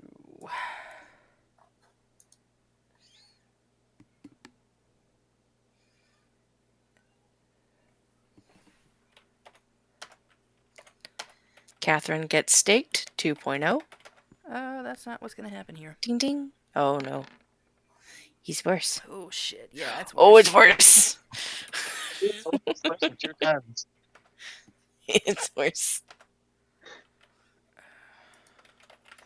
So when we down and dirty, are we doing strength brawl and dex dodge, or just the strength brawl? This one. She dodged you. Yeah. She was rolling dex dodge. You were rolling strength brawl. Yeah. And So, yeah, she zips out of your way and to the side, and then you go chasing off after her. But she just seems to disappear. And then abruptly, as you're like whirling around, frenziingly scratching at the walls trying to find her, it feels like she is dug, um, like you latch into something that you feel and you hit it. And there's a scream, and Lucille is pulled from the wall. And narrate how you rip her to shreds. I'm sorry. What happened? I know. I know I think I know what's going on. But yeah, there's almost this reckless abandonment about her in which this this is the worst moment of her life squared, essentially, Mm. because it's all that pain and anguish of the first round of losing the one that she loved, being kidnapped, eventually being turned into a vampire and being subject to Astrid. But now the one solace that she found after all that, he's gone. Just gone. After everything she did everything she could to keep him safe, and it still wasn't enough. And so she's doing what is honestly her biggest fear. She grabs onto anything she can with her teeth and is just yanking her head back each time she pulls out the side of her throat. She tears off a chunk of cheek. She tears off a bit of her shoulder, just ripping her upper chest area and face to bits with her, honestly, with mostly her teeth in the form of poetic justice, honestly. Yep. And at first, she's hitting back at you, and she's quick. She dodges out of your grasp a couple of times, but she's not. She doesn't have the weight of your frenzy behind her, and then you can tell she's not really any better at combat than you are, at least not by much. And so what she might land on you are just superficial lacerations, and then you hit her squarely in the neck and another time in the gut, and enough to cause her real fear with how badly you're damaging her, and then she frenzies in turn and starts slashing back at you. And yet, for all her dodging, she, in her enthusiasm to come at you with her own speed, she tries to attack more often, and she does, but they don't hit as hard. And it leaves her open to you as your just neck deep brawl goes right into her. And she's not paying attention, which lets you get her back into a corner as you finally start rending her right into the torso where she now has nowhere to go but into your teeth and your claws. And then you feel the blood start spurting from her chest because you've dug so deep. And she's shrieking and hissing and howling. And then her moves get weaker and go still. And she's this bloody fucking carcass hanging in front of you. And your beast is sated.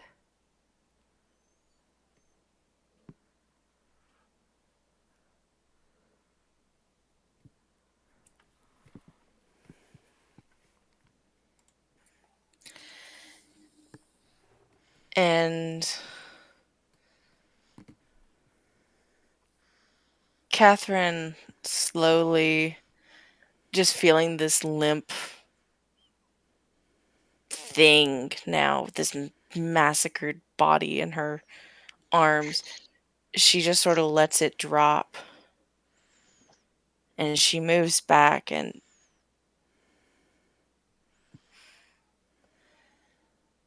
her beast may be happy, but her mind is a jungle whirling like a fucking.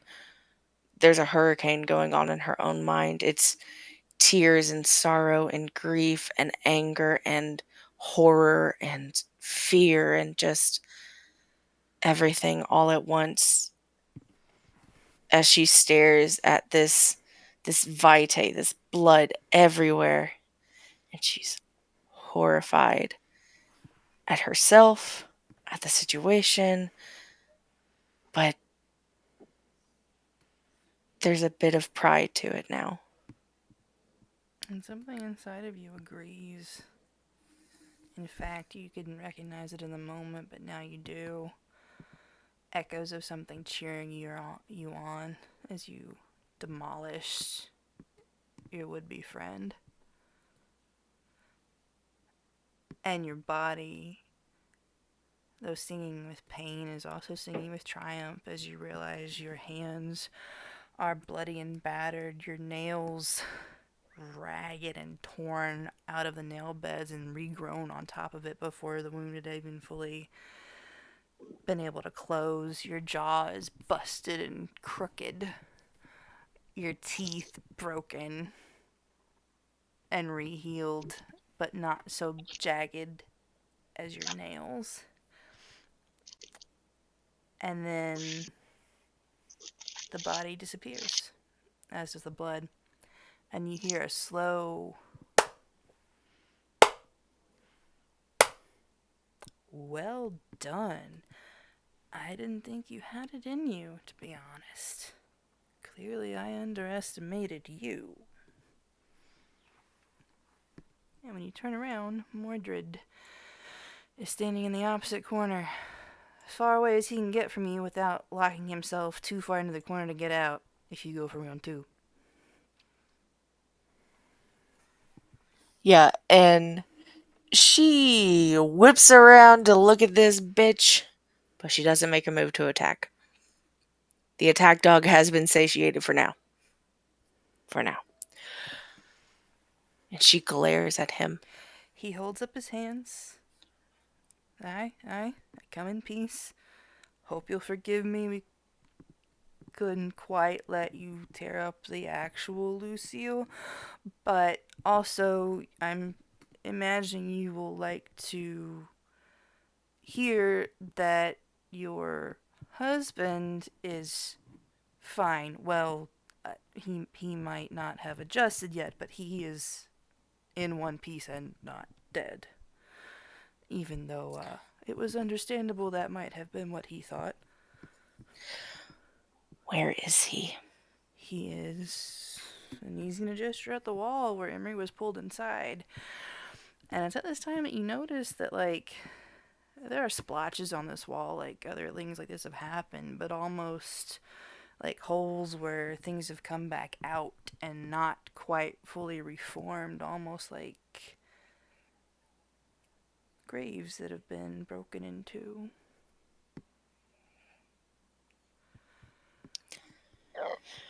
What? What is happening to him?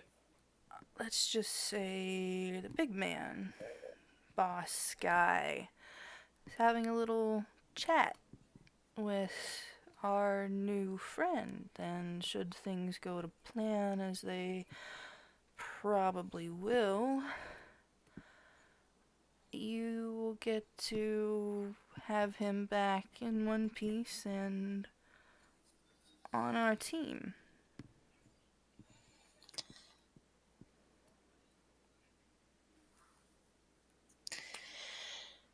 Why wasn't this offered in the beginning? If it was an option. Because in the beginning, it was time and resources we didn't need to spend, and tracks we didn't want to have to cover. But we're going to now, especially since, well, your boy went and told somebody what was going on, so that's more messes we have to clean up, which, as I thought you understood, we were trying to avoid. I certainly tried. You did. I'll give you that. You didn't know a damn thing about this place. Or you. Well, let's just say things got a little topsy-turvy, fuck to hell. He shrugs. Fubar. Whatever. It happens. Not great, considering the timeline of other general snafu, but that's not your fault.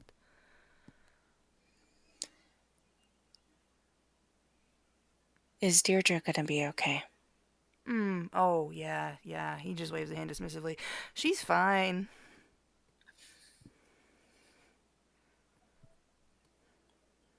She's out, attempting to clean up messes, as it were, as we speak. I'm gonna guess it has to do with the video that they saw. I actually don't think you would know that, because they didn't mention it, and you weren't there for that part.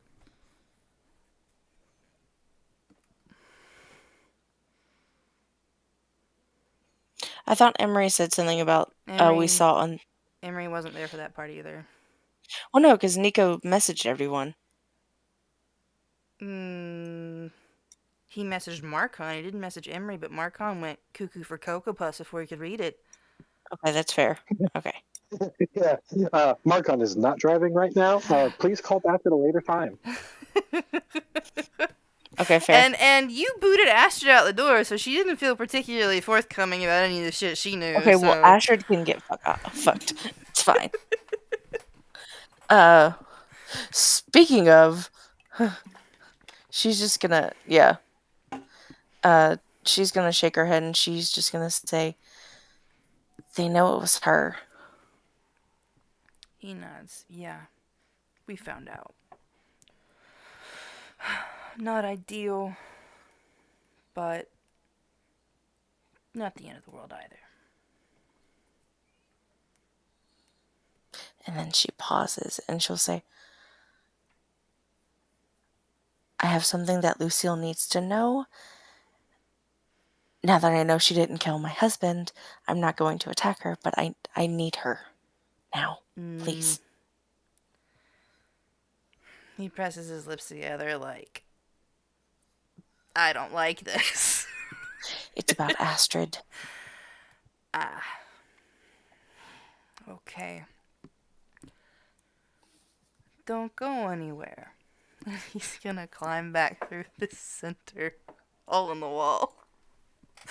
5-10 minutes later, Lucia will come cautiously. Well, she doesn't actually walk out. She calls your name first. Katherine? I'm not gonna attack. Good. And she'll step back out on the other side of the chamber from you. You could have at least warned me. I didn't know that's what was going to happen. I thought he would be kept here and given the same spiel you were, but apparently not. And she genuinely sounds like she doesn't understand why. She nods and she just goes, my husband is... Well, his head is as hard as a bullet and just as obtuse. She's gonna smile at that and say, He can't even write his own journals.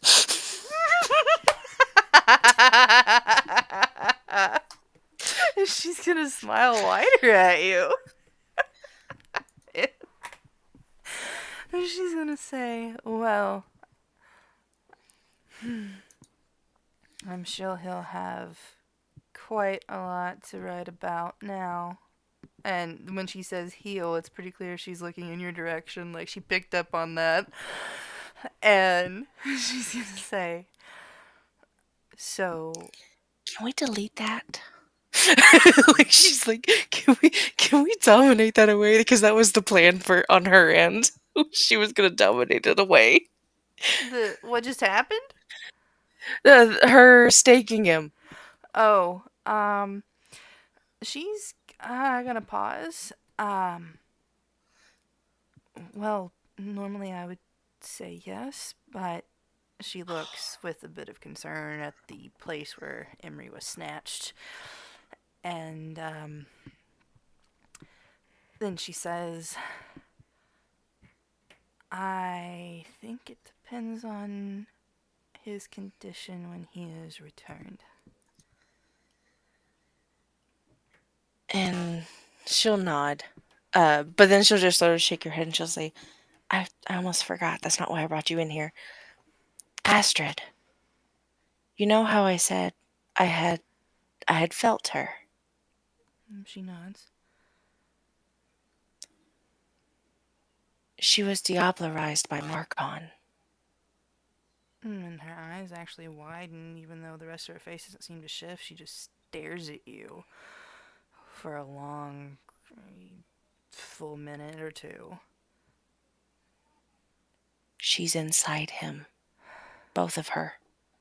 And she nods like, yeah, that's it's hitting home, but it's not hitting home. Like she knows what it means, but she's having to process it still. And she says, "That's not good." No, it is decidedly awful. And she's gonna frown and shake her head. She shakes her head again. No, I need to go.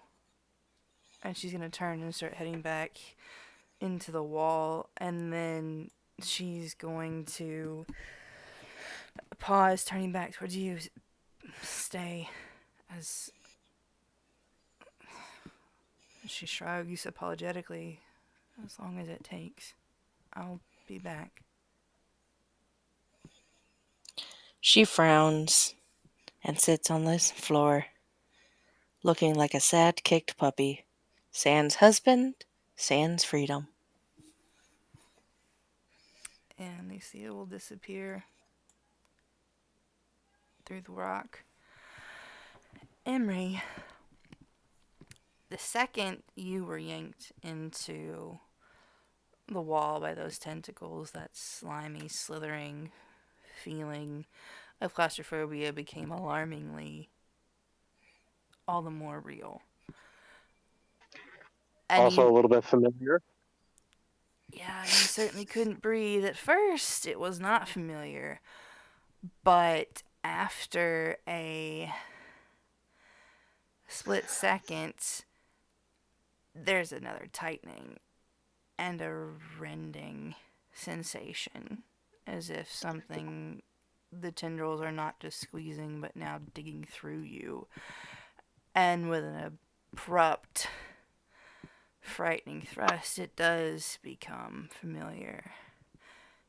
And you're hovering in the exact same place you were before you fell back out onto your knees in that ziggurat in front of Bastet. Yeah. And Emery sits there. He wants to struggle, wants to fight, but he can't move. But he knows that these people, whatever they did, or at least he thinks, did something to his wife, did something to her mind.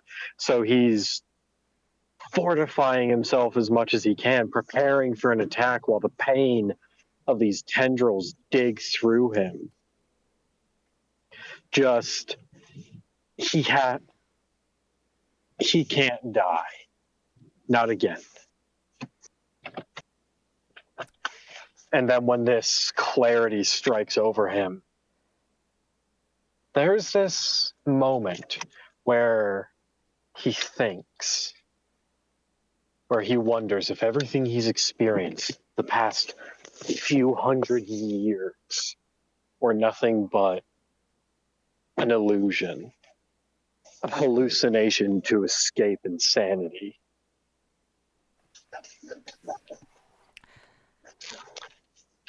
And But he. Go if ahead. this is the same place as before, then he knows he's not alone. So he twists and turns in the darkness as the pain, I'm assuming, settles in again. and he calls out to it, challenging it.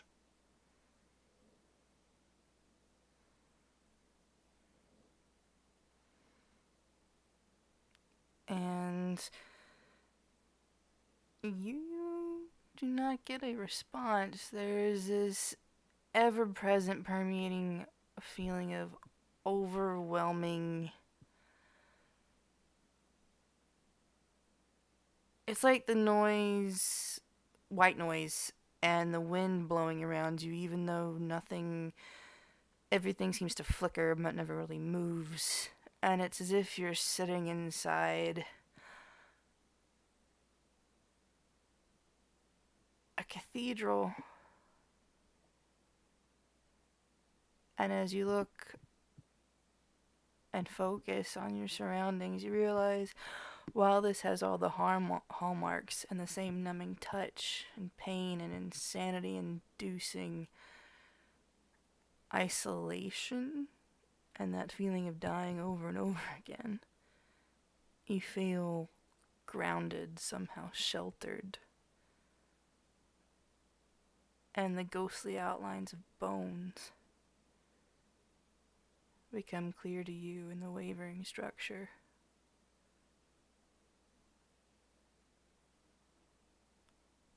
And then you hear a different voice, but one you know.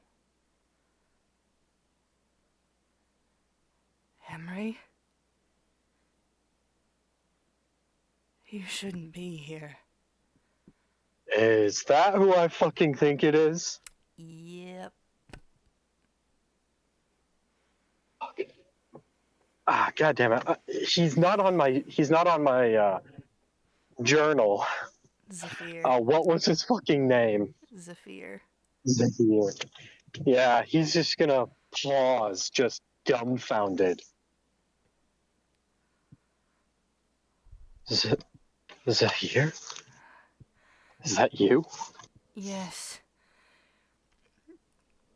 I have to be careful. I felt you. I think because you were so close. I don't have much time. The first thing he's going to say. Her name is Bastet, right? Yes.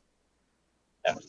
The first thing he's going to say is, like, he understands the urgency. He just experienced that not a moment ago. But he says, before Zahir can continue, Bastet still loves you. She's still. There's a pause, and you get this feeling, though diluted, and you know it should be stronger. It's the barest hint of warmth in all this cold. She was always loyal. I won't question how or why I'm back here. Talk quickly.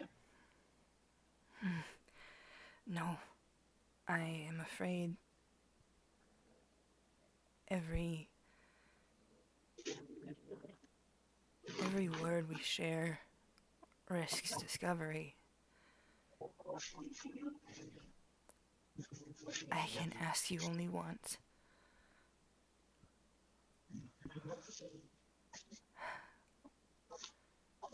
I can make the same offer I made you before. I cannot get you out the same way that I did, but I can help you here and now, and when you are pulled back, I can come with you, if that is what you want. But only if that is what you want. And Emery pauses, almost dumbstruck, dumbfounded.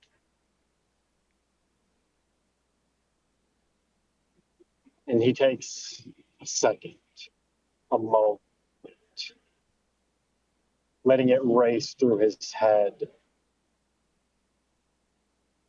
And the thing that occurs to him most,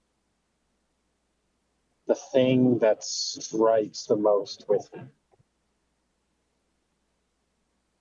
is that Zahir It's closer to him than anyone else. His wife, his sire, his family. They were together on the most intimate level for centuries.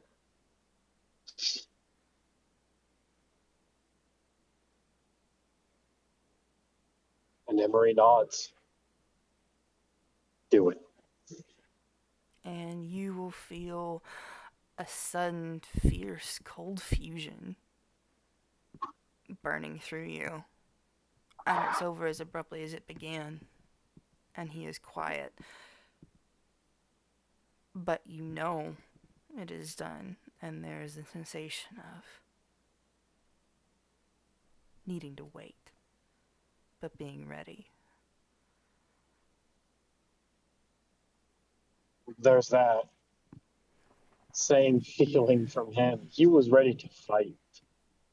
He's not a weak human now. There's every possibility that whatever's in this place, he could fight it now. He could win. Whether he stays here with Zahir or whether they leave, he's ready. And more than anything else, he has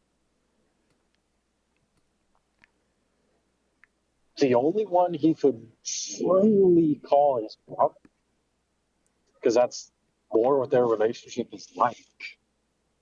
Say that Having again? shared every thought.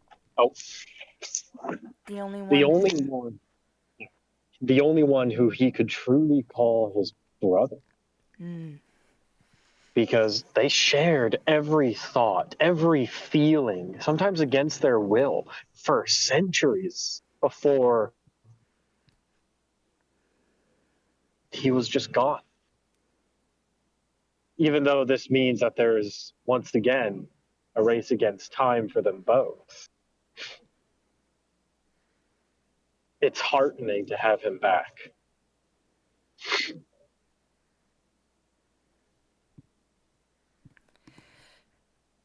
And you can feel that sensation is shared, and the pain and the numbness is no longer as bad. It's even compared to your memory of this place. You know that somehow maybe Zephyr is stronger, maybe the second time you're more resilient. Whatever it is, you and him together, you are weathering this better than before. But here you wait in the bleeding, deadly dark. And that is where this game comes to a close.